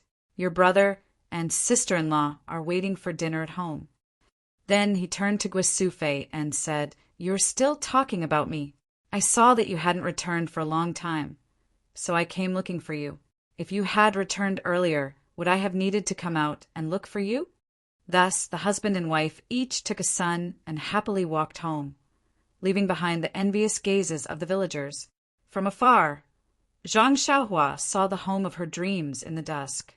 However, there were some changes to the home now. The walls were no longer short, and it seemed that one could see the central room at a glance. The door also seemed to no longer be a fenced door. When she pushed the door and entered, she was greeted with a burst of fragrance of flowers and trees. At a glance, the whole courtyard seemed to be a lot bigger. The whole courtyard was renovated into several small squares, and there were all kinds of plants inside. It was just that the night was dim, so she couldn't see clearly. When he took a closer look, there weren't many changes between the central room and his grandmother's hut. The only difference was that the stove had been renovated and was no longer exposed to the sun. At this moment, a figure came out of the kitchen and shouted, "Father, is Mother back?" The dishes had been heated up again. Zhang Xiaohua smiled and shouted, "Sister-in-law, we're back. How are you and big brother?" The person who came out of the kitchen was Lu Qian. When she heard Zhang Xiaohua shout, she couldn't help but be pleasantly surprised and shouted, "Xiaohua, why are you back so late?" "Oh, Xiaohu is also back. Quick, come in. No wonder Mother has been whispering about you two these 2 days. It turns out that your hearts are connected." Then she shouted towards the central room, "Xiaolong, come out quickly. Xiaohu and Xiaohua are back." Zhang Xiaolong also ran out of the central room and looked at his 2 younger brothers in surprise.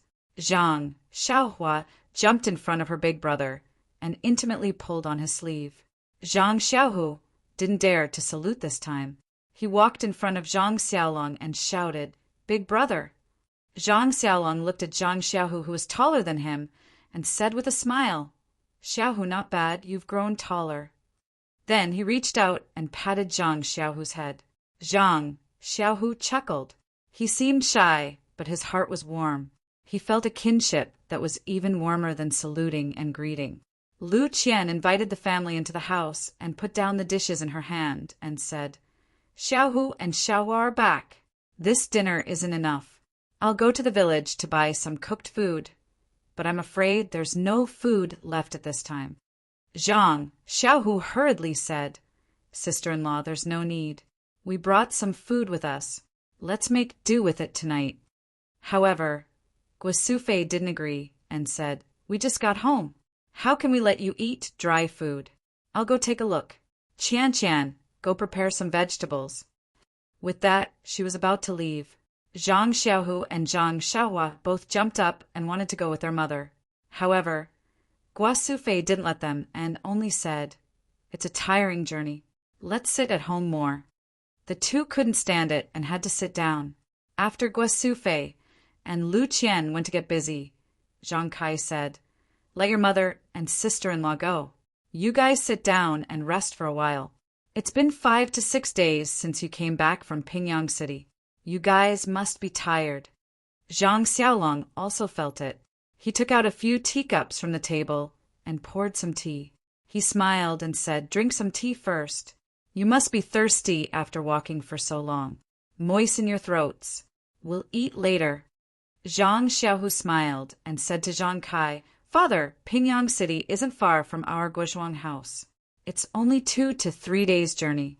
We rode horses back and arrived in 2 days. When we went there, we took a carriage. It seems like it took 3 days." Zhang Xiaolong said, "Oh, right, Xiaohu, the horses you tied to the tree in the yard. Do you have to feed them at night? What do they eat?" Zhang Xiaohu said, "Big brother, you don't have to worry about that. Ordinary fodder will do. I'll go after dinner." Zhang Xiaolong said, "It's better for me to prepare early. Don't let these 2 big horses starve. They look very precious."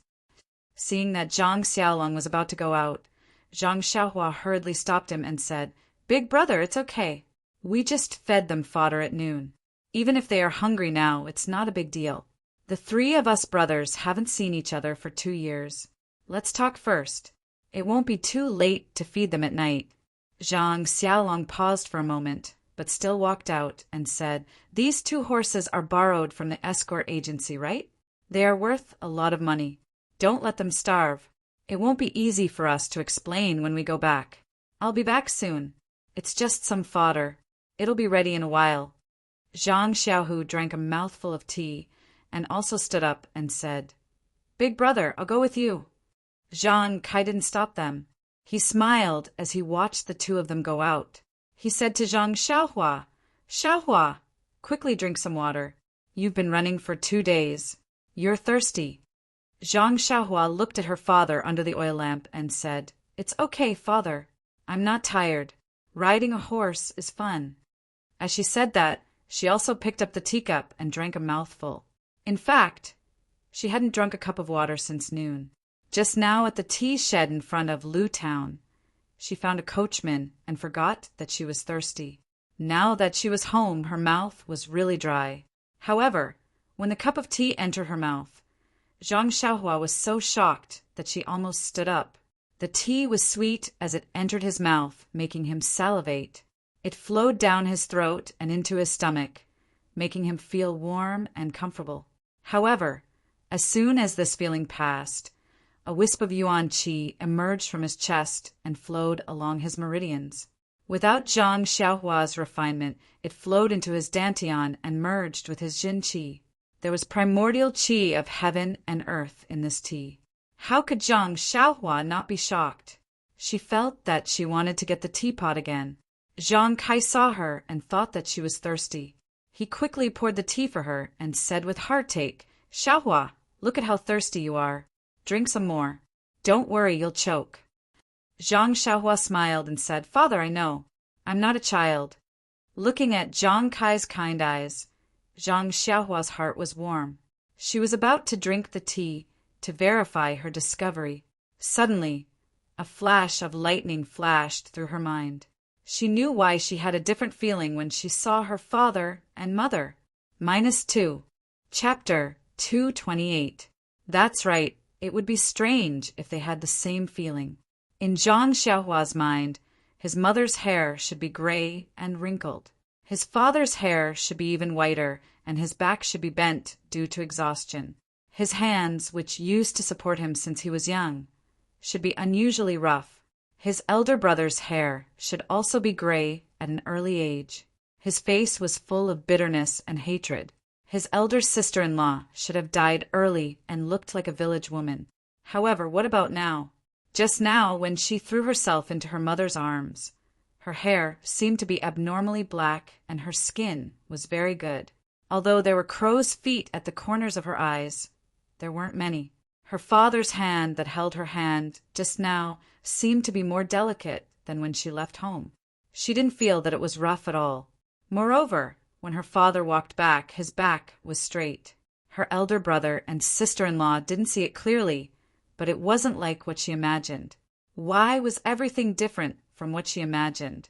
Zhang Xiaohua looked at Zhang Kai's black hair under the oil lamp and his face that didn't change much from 2 years ago when she left. She asked, "Father, why is your hair so black? I remember that when I left, your hair was gray." Zhang Kai couldn't help touching his hair and smiled. "Who knows? Last year, my hair slowly turned black and gray. This year it was completely black. When the villagers asked me, I didn't know what to say. I could only say that it was dyed with herbs by the town's doctor." "That's right, your mother also had the same, and Mr. Liu behind the house. According to Mr. Liu, it should be because of the well water on the south slope. However, I don't think so. How can the well water be so magical?" Zhang Xiaohua's heart moved and asked, "Father, about the spring water. You didn't tell the villagers, right?" Zhang Kai shook his head and said, "Mr. Liu and your sister-in-law repeatedly told me not to tell them. How can I tell them? Even if it's not because of the well water, I can't tell them because the South Slope village is so good. Zhang Xiaohua nodded and said solemnly, Father, this matter can't be told to others. Maybe the villagers don't have bad intentions, but there are too many bad people outside the village. If someone hears the news, our family will suffer. Zhang Kai smiled and said, I know. Xiaohua, quickly drink water. Don't be thirsty. Zhang Xiaohua then remembered that she still had to verify her discovery. Sure enough, this time the tea had the same reaction. The heaven and earth yuan qi really existed. Zhang Xiaohua was enlightened. His spring water was indeed extraordinary. It was just as Mr. Lu had said. His family's abnormalities were due to the spring water. However, Zhang Xiaohua didn't know how to explain these things to her family. After drinking a few more cups of tea, Zhang Xiaohua's thirst was quenched. Her qi also increased slightly. Zhang Xiaohua couldn't help but think, drinking tea can also cultivate. It's really interesting. Do I have to drink tea every day in the future? Just as she was thinking, Zhang Xiaohu and Zhang Xiaolong came back. Zhang Xiaohua's heart moved. She poured a cup of tea for Zhang Xiaohu and said, Second brother, you're also thirsty. Quickly drink some water. After that, she carefully observed Zhang Xiaohu's movements. Unfortunately, Zhang Xiaohu was the same as before. He drank it in one gulp and didn't have any abnormalities. Then he raised the empty cup and said, Good tea, it's really delicious. Another cup. Not long after, Guo Sufei also came back. Lu Qian cooked 2 more vegetarian dishes. The family then started to eat. Zhang Xiaolong asked, Qian, do we need to call father over? Zhang Xiaohua was stunned, but she immediately woke up. Isn't that Mr. Lu? Sure enough, Lu Qian smiled and said, At this time he must have eaten already. No need to call him. After a while, call him over to drink tea. He must be very happy to see Xiaohu and Xiaohua. At this time, Zhang Xiaohua carefully looked at her brother and sister-in-law under the light. Sure enough, there was no change as she thought before. Her sister-in-law was still beautiful. Even that kind of temperament was restrained. There was no shadow of a rural woman. Her brother was also dignified. Compared to before, there was a kind of elegance. If one didn't know the inside story, it was completely impossible to tell that he was a farmer in the countryside. Zhang Xiaohua couldn't help but feel a little puzzled. How could the spring water give people knowledge? His big brother's temperament was just like Li Jinfeng's. This meal, Zhang Xiaohua ate happily. The taste of the food in Zhang Xiaohua's mouth may not be as delicious as the food in Huanqi Manor, but this kind of warmth and feeling was a world of difference. It made Zhang Xiaohua eat several bowls of rice and was reluctant to put it down. Lu Qian only ate a small mouthful of rice. She didn't dare to eat more. Zhang Xiaohua ate like this. Tonight's meal was not enough.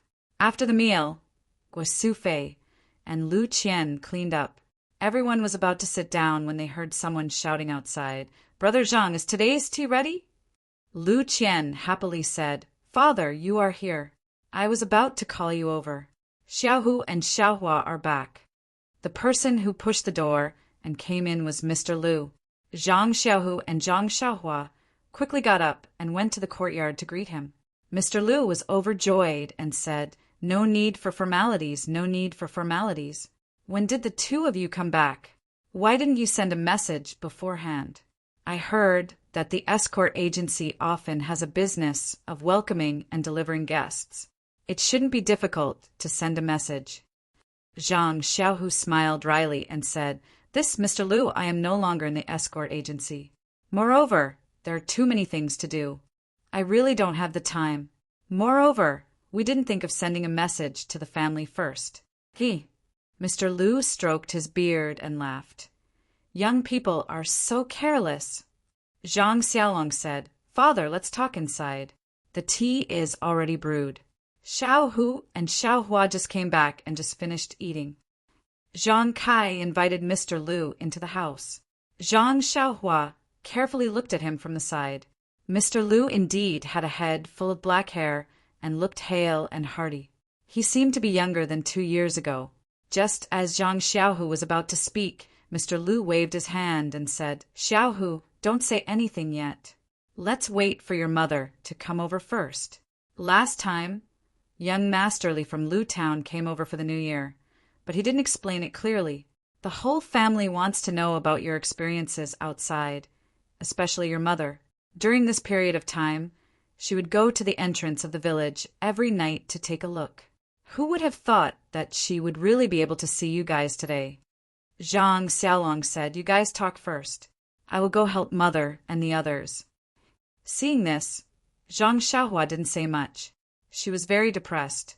This could quench her thirst and cultivate at the same time. Why not? However, the consequences of drinking too much water were also serious. Fortunately, it didn't take long for Guo Sufei and Zhang Xiaolong to finish tidying up. They closed a courtyard door and went to the central room. Under the bright oil lamp and the eager gazes of the crowd, Zhang Xiaohu recounted how the two of them left Guo village 2 years ago, went to Lu Town and then to Pingyang City. He also recounted how the two of them went to the escort agency to practice martial arts. He stayed in the escort agency, while Zhang Xiaohua went to Huanxi Manor. Later on, he became an armed escort and went out to escort escorts. Naturally, Zhang Xiaohu skimmed over the hardships involved. However, Guo Sufei could only wipe away her tears as she listened. How could she not understand the hardships involved when a son traveled thousands of miles and was worried about his mother? After that, Zhang Xiaohu hesitated for a moment. He then told them about how he went to the seaside town as an escort, how he met Zhang Xiaohua by chance, how they came back together, and how the escort leader made things difficult for him. In fact, he didn't want to talk about this. However, if he didn't talk about this, he wouldn't be able to explain how he was accepted into the Misty School. He said that the escort leader made things difficult for him just to divert his family's attention. Sure enough, everyone was curious about how they met Zhang Xiaohua. They were immediately angered by the escort leader's rudeness. After that, Zhang Xiaohu talked about how Qiu Tong returned the money, how she made the Lotus Escort Agency lose face, how he was accepted into the Misty School, and how he had a noble status, and so on. This turn of events left everyone dumbstruck. Zhang Kai and Zhang Xiaolong still didn't believe it. They asked, "Your master is Wen Hai, the hero who saved us in Lu Town." Zhang Xiaohu said with certainty, "It is him." Zhang Kai said, "He doesn't seem to be that much older than you." Mr. Lu smiled and said, "Brother Zhang, you don't understand. In the martial arts world, the most important thing is that the one who has reached the top is the master. I've read some miscellaneous books before. In the martial arts world, it's nothing new to have someone younger than you as a master." Zhang Kai finally understood. At this time, Mr. Lu continued, "Ever since I found out that the two of you had gone to Pingyang City and were even making a living at the Lotus Escort Agency, I had specially asked my close friends to find out more. Only then did I find out that the Lotus Escort Agency was actually many times more powerful than the evil Tiger Gang in Lu Town. Moreover, they have always had a good reputation. Although this escort agency's business is somewhat dangerous, you don't know martial arts, so you don't have to worry about your life. However, from what you have said today, you have actually entered the Misty School and become the direct disciple of the sect's leader. This is undoubtedly your great fortune. However, this Misty School is not ordinary. That Lotus Escort Agency is merely a branch of the Misty School and already has such a reputation. The status and reputation of the Misty School in the martial arts world is not something that we can imagine. Just like what Brother Zhang said before, just a token from Hero when was able to make the evil Tiger Gang retreat. His status must be extraordinary. To put it bluntly, Xiao Hu, how did you manage to climb up his thigh? Hit the nail on the head." When Zhang Xiaohu heard this, he looked at Zhang Xiaohua and smiled bitterly. "This Mr. Lu is extremely right. The Misty School does not even know who I am. For me to be able to enter the Misty School as a disciple, it is entirely because of Xiaohua's face." Ah! Everyone was shocked. They all looked at Zhang Xiaohua. Lu Qian even almost screamed out loud. She covered her mouth with her hand and stared with wide eyes at the young man who used to be so weak in her eyes. Zhang Xiaohua thought for a moment and drank a mouthful of tea. She enjoyed the pleasant feeling of the vital qi entering her body and smiled as she said, "The matter, it is like this." -2. Chapter 229. Subsequently, under everyone's expectant gaze, Zhang Xiaohua recounted how she left the Lotus Escort Agency, followed Qiu Tong into Huanqi Mountain Village, and gained the favor of the village master. Then, she recounted every detail of her life in Huanqi Mountain Village. Zhang Xiaohua did not mention Zhang Xiaohua's injuries and recuperation at the escort agency. Li Jinfeng also did not mention this when he told them, so Zhang Xiaohua naturally skipped over it. However, she still recounted with great interest how Li Jinfeng taught her how to read and write. Mr. Liu was very surprised and could not help but interrupt. "What? Xiaohua, you said that young master Li Shua Wenjin enlightened you?" "Yes." Zhang Xiaohua replied very seriously. Young Master Li said that the children of the wealthy families in Pingyang City were enlightened by that thick book. My brain is not very good, and I am a slow learner. It took me a long time to master it. Mr. Liu did not know whether to laugh or cry.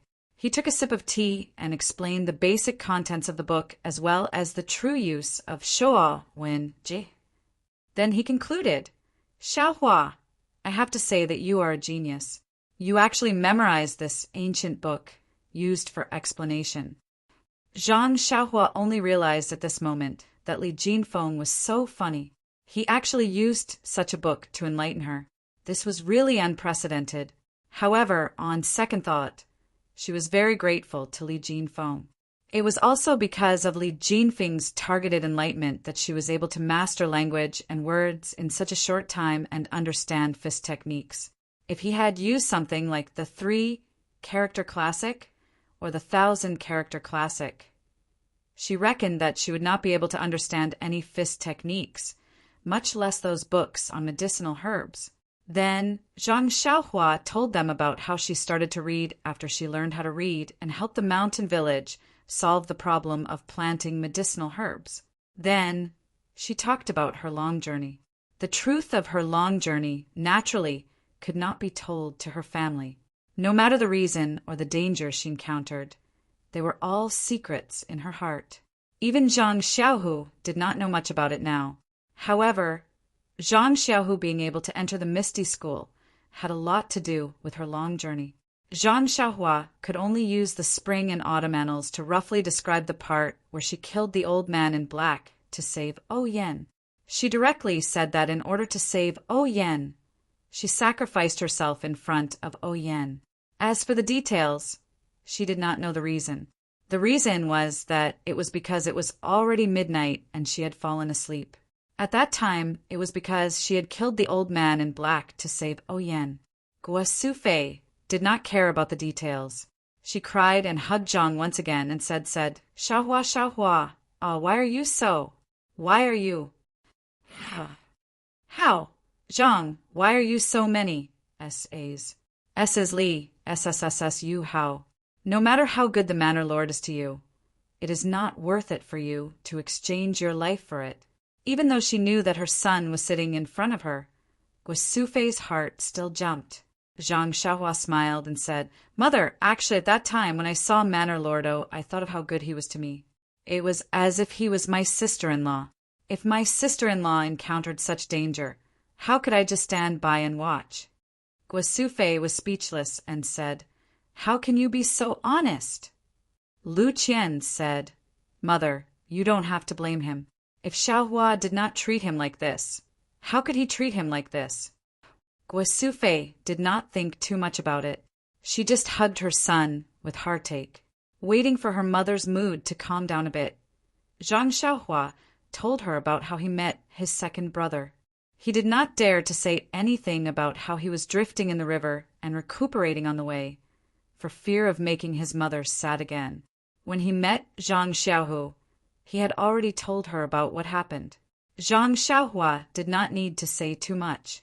Since Zhang Xiaohua risked his life to save the Misty School's leader's younger sister, then it was natural for Zhang Xiaohu to enter the Misty School.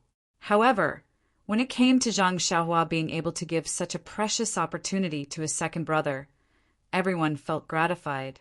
When they went out to make a living, many people would forget righteousness at the sight of profit.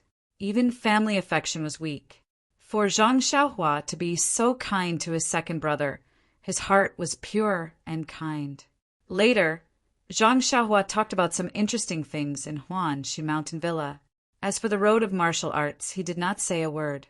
Except for Zhang Xiaohu, everyone was not surprised. They only thought that Zhang Xiaohua was just a servant in Huanxi Mountain Villa and did not practice a lot of martial arts. Guo Sufei only looked at her son lovingly. How could she put Zhang Xiaohua's amazing qigong in her heart? Her heart only floated away with her son's words, accompanying the long-lost time and space. Zhang Xiaohua talked about interesting things like this. It was already very late. Unknowingly, a few hours had passed. Everyone was still immersed in the two's encounters in the past few years. Although Zhang Xiaohua did not talk about his participation in the martial arts exhibition, he described some of the details of the martial arts exhibition and the competition in detail. After all, this kind of thing was not something that people like Zhang Kai and Guo Sufei could come into contact with. Even Mr. Liu could not. Zhang Xiaohua was also excited. Sitting in his mother's arms, he talked happily and forgot the time. When midnight came, he was still talking nonstop. However, as everyone listened, Zhang Xiaohua suddenly stopped. His body tilted and fell into Guo Sufei's arms. Guo Sufei was shocked and hurriedly called out to him. Everyone else also immediately stood up. Only Zhang Xiaohu smiled and said, "Mr. Liu, father, mother, big brother, big sister-in-law, it's okay. He's always like this. I think it's already midnight. Didn't Xiaohua just say that he will definitely fall asleep at midnight? Isn't saving their manor lord like this? Moreover, when I came back from the south with him, he was also like this." Only then did everyone relax.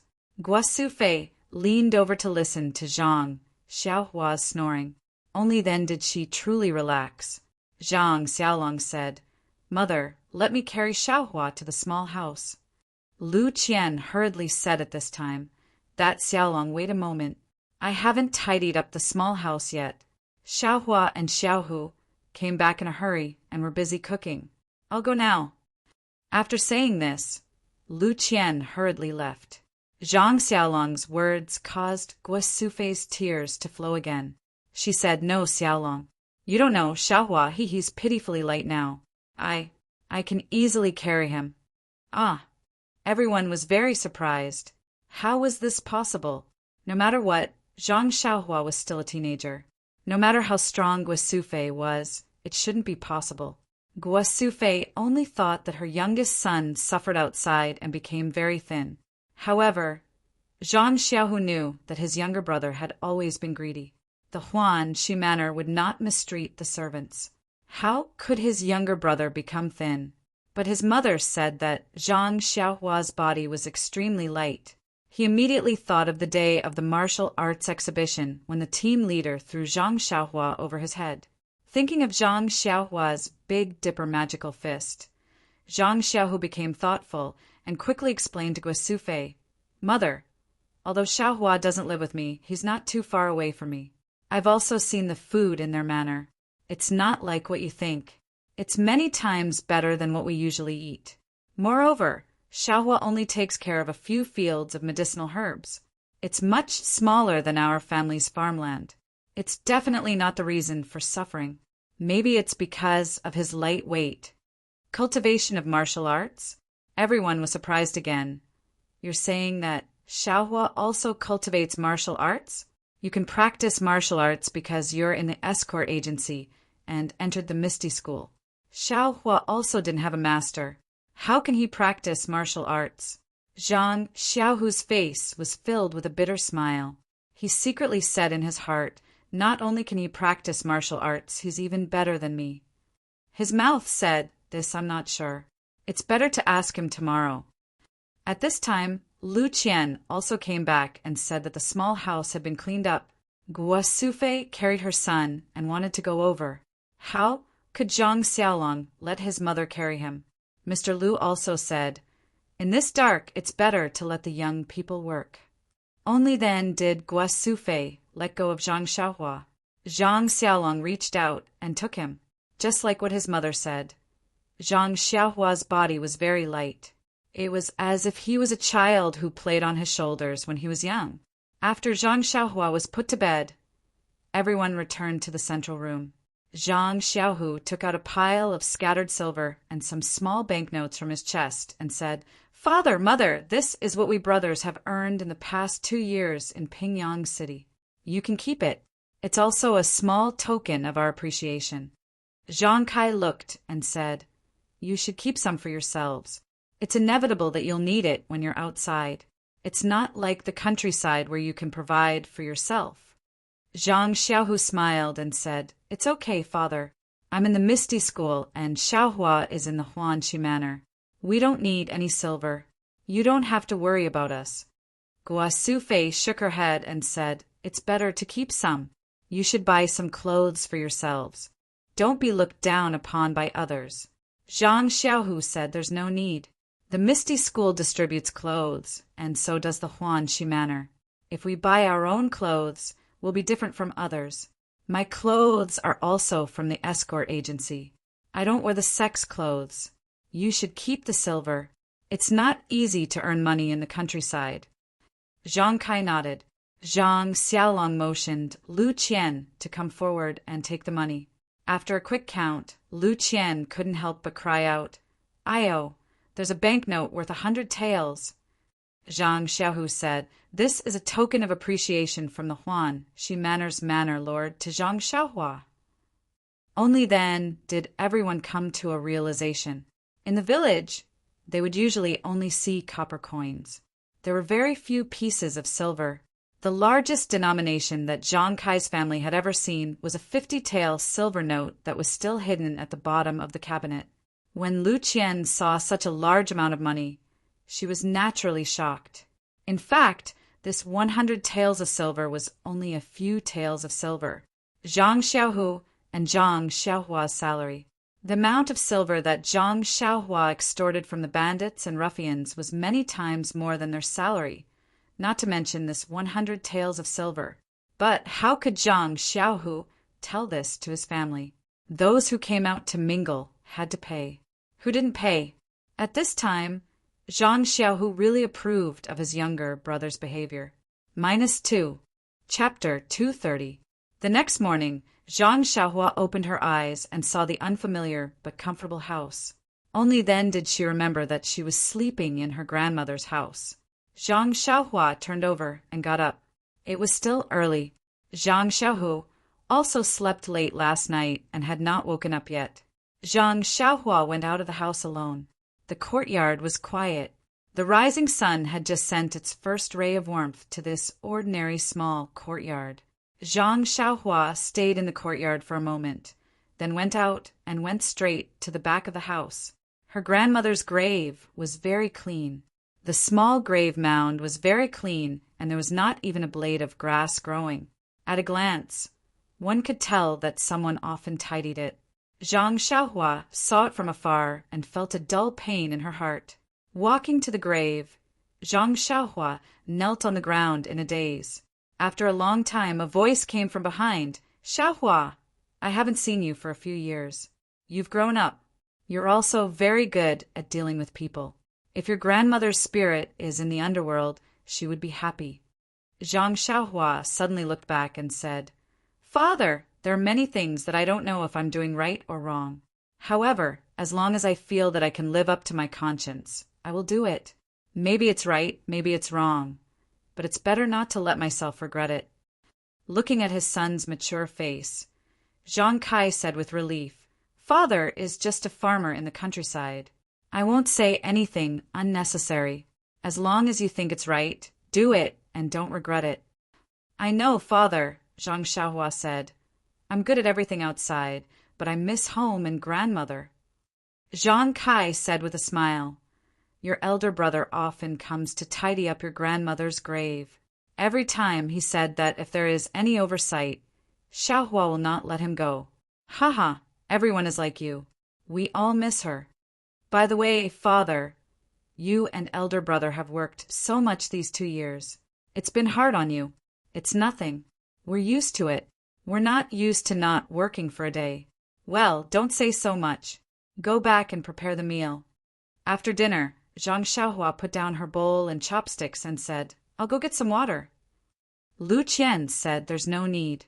Xiaohua, your brother has been carrying water for the past 2 years. You should sit down and rest first. No, you don't need to rest. Sister-in-law, I slept all night and have already recovered. I'd better do my old job. After saying that, he rushed out to get the bucket. Zhang Xiaolong and Lu Qian couldn't resist him, so they had to let him go. Zhang Xiaohua went out of the gate and walked towards the back slope. Many people in the village knew that Zhang Xiaohua and his brother had returned home in glory. Along the way, many villagers greeted him. Zhang Xiaohua responded with a smile. When they left the village, they saw fewer and fewer people. The land at the back slope was not good. There were not many people who cultivated the land. Even if they cultivated the wasteland, it was still some distance away from Zhang Xiaohua's land. It was still early, so no one came out. Zhang Xiaohua leisurely walked to the front of his land. Now that it was autumn, the crops were about to be harvested. Seeing that the wasteland he cultivated was full of fruits, Zhang Xiaohua was full of joy. After looking at his land, Zhang Xiaohua went down the slope and came to the back of the well. This time he came to draw water, not only to draw water, but more importantly, to see what the mystery of the well water was, that it contained the qi of heaven and earth. Zhang Xiaohua put the bucket on the ground and looked around to see that there was no one around. Then he sat cross-legged and calmed his heart. According to the method of Carefree Heart Sutra, he released his perception. Once this perception was released, Zhang Xiaohua was shocked. This kind of surprise was not inferior to that day in Zhang Qingyue's small courtyard.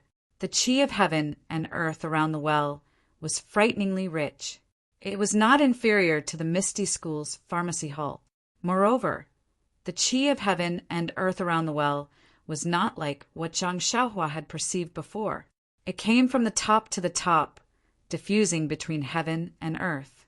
Zhang Xiaohua immediately understood that there must be something strange in the well, or there must be something rich in qi of heaven and earth that could emit qi of heaven and earth. Perhaps it was a primordial stone. However, according to Carefree Heart Sutra, primordial stones all contain qi of heaven and earth. How could they emit qi of heaven and earth? However, Zhang Xiaohua's cultivation was still shallow, and he could not control his perception too far. How could he discover the secret in the well? In addition, since last night's qi deviation, Zhang Xiaohua had not had time to investigate his qi. At this time, he also used the method of Carefree Heart Sutra and found that the qi in his meridians was normal. There was no change. If there was any difference, it would be that Zhang Xiaohua felt that his qi was a little lively today, flashing slightly. The slope was such a good place to practice, so naturally, Zhang Xiaohua would not let it go. He unconsciously drew qi into his body, wanting to practice a little. However, as soon as he released his perception, just as he drew the qi of heaven and earth to his side, he suddenly felt a strong attraction above his right hand, leading his perception to deviate in that direction. Zhang Xiaohua's perception could not be released too far. It seemed that there was something there, but he could not reach it. Zhang Xiaohua immediately gave up on drawing qi. He opened his eyes, stood up, and looked at the direction. It seemed to be the field that he had just walked down. What could be there? Zhang Xiaohua did not understand. Every stone and soil in that field was opened by him. He knew it as clearly as his own palm. What was strange about it? However, he still threw down the bucket and returned to the field on the slope. He looked around, but there was nothing eye-catching. The field was full of crops. Could it be that it was buried in the crops? Zhang Xiaohua looked around and walked to the big stone lying on the side of the field. He sat cross-legged on it and released his perception. However, the qi of heaven and earth above the field was normal, not more than that at the mouth of the well. After his perception went around the field, he found nothing. Therefore, Zhang Xiaohua repeated the same trick and prepared to draw qi into his body. However, just as he opened all the pores on his body to draw the qi of heaven and earth above the field, suddenly, a strong qi of heaven and earth swarmed into his body through the pores of his lower body. This kind of qi of heaven and earth was simple and mellow. It did not shrink after entering the pores. It directly mixed with the genuine qi in the meridians. It turned around in the meridians and returned to the middle dantian without being refined much. Zhang Xiaohua suddenly realized that the big stone he was sitting on was it the legendary primordial stone? However, weren't primordial stones as big as a broad bean or as big as a thumb? How could the primordial stone he was sitting on be bigger than a crouching cow? Was this really a primordial stone? Thinking of this, Zhang Xiaohua no longer used the usual method of drawing qi into his body. Instead, he used the method of absorbing primordial stones recorded in the Carefree Heart Sutra. However, he changed the meridians of the Shaoyang Sanja meridians from his hands into the meridians of his legs and buttocks. Weren't they both drawing qi into the meridians? What was the difference? The absorption of the primordial stone was indeed very different from the absorption of the qi of heaven and earth. Zhang Xiaohua had just used the method to absorb the primordial stone when the boundless primordial qi under him seemed to want to push Zhang Xiaohua up to the sky. At this time, Zhang Xiaohua wanted to sit on top of a fountain and let the primordial qi wash into his body. His body was like a small boat in turbulent waves, and he almost could not stabilize his body. Zhang Xiaohua had never thought that he would encounter such a strange phenomenon in such a situation. He could only calm his heart and concentrate on absorbing the primordial qi that entered his body. He guided it into his meridians and deduced how it flowed through his meridians. The true energy in his meridians gradually grew from the thickness of a cotton thread to that of a finger, and then continued to expand. This time, the speed at which the true energy rotated seemed to be much faster than before. As long as the true energy flickered, it would immediately flow a considerable distance. Zhang Xiaohua drew qi into his body with all his might and refined it with all his might. Unknowingly, he had entered a mysterious realm. It was as if the entire world did not exist, and he was the only one in the world. His own qi drawing, his own refining, and his own thoughts were the core of the entire world. After an unknown amount of time, the qi in Zhang Xiaohua's body gradually reached a peak. His meridians could no longer hold this qi. Zhang Xiaohua's thoughts seemed to have been stripped away. He was very rational in controlling everything. With a turn of his mind, he advanced to the second level of the cultivation method according to the method shown in the Carefree Heart Sutra. Abundant qi filled his meridians. Suddenly, according to his thoughts, it rushed towards a certain place in his meridians. That place seemed to have a layer of membrane. No matter how abundant the qi was, it could not easily break through. Therefore, Zhang Xiaohua continued to draw primordial qi from the primordial stones while controlling his qi to attack it. Once, twice, he did not know how many times he had attacked it. Zhang Xiaohua's mind gradually became tired, but the qi in his meridians had also reached a limit. Zhang Xiaohua seemed to have understood something. He used all his strength to guide this qi and rushed towards that place without caring about anything else. A kacha sound was heard. Zhang Xiaohua's heart was struck by lightning. That membrane was actually broken through. The abundant qi seemed to have found a place to vent. Like a flood, Zhang Xiaohua's Carefree Heart Sutra had officially entered the second level of cultivation. Just as Zhang Xiaohua heard the sound of thunder in his heart, his entire body and mind suddenly entered a new realm, and a brand new feeling filled his entire senses. Zhang Xiaohua did not have the time to sort out these feelings, and silently activated the second layer of the Carefree Heart Sutra, using all his strength to mobilize the vital energy in his meridians, and in this new environment he continuously refined it. This refining was not just in new meridians, but also the vital energy. When the vital energy was in the first layer, there was no room for it to be refined, and in this new meridians, more than half of it was refined. The second layer meridians connected with the first layer meridians at the place where Zhang Xiaohua attacked, forming a brand new meridians, and the originally abundant vital energy returned to its previous level after being refined. However, as the vital energy from the vital stones outside his body continued to be absorbed, the vital energy gradually expanded from the thickness of a cotton thread to the thickness of a finger, and the circulating speed was still very fast, and in a flash it covered a certain distance. -2.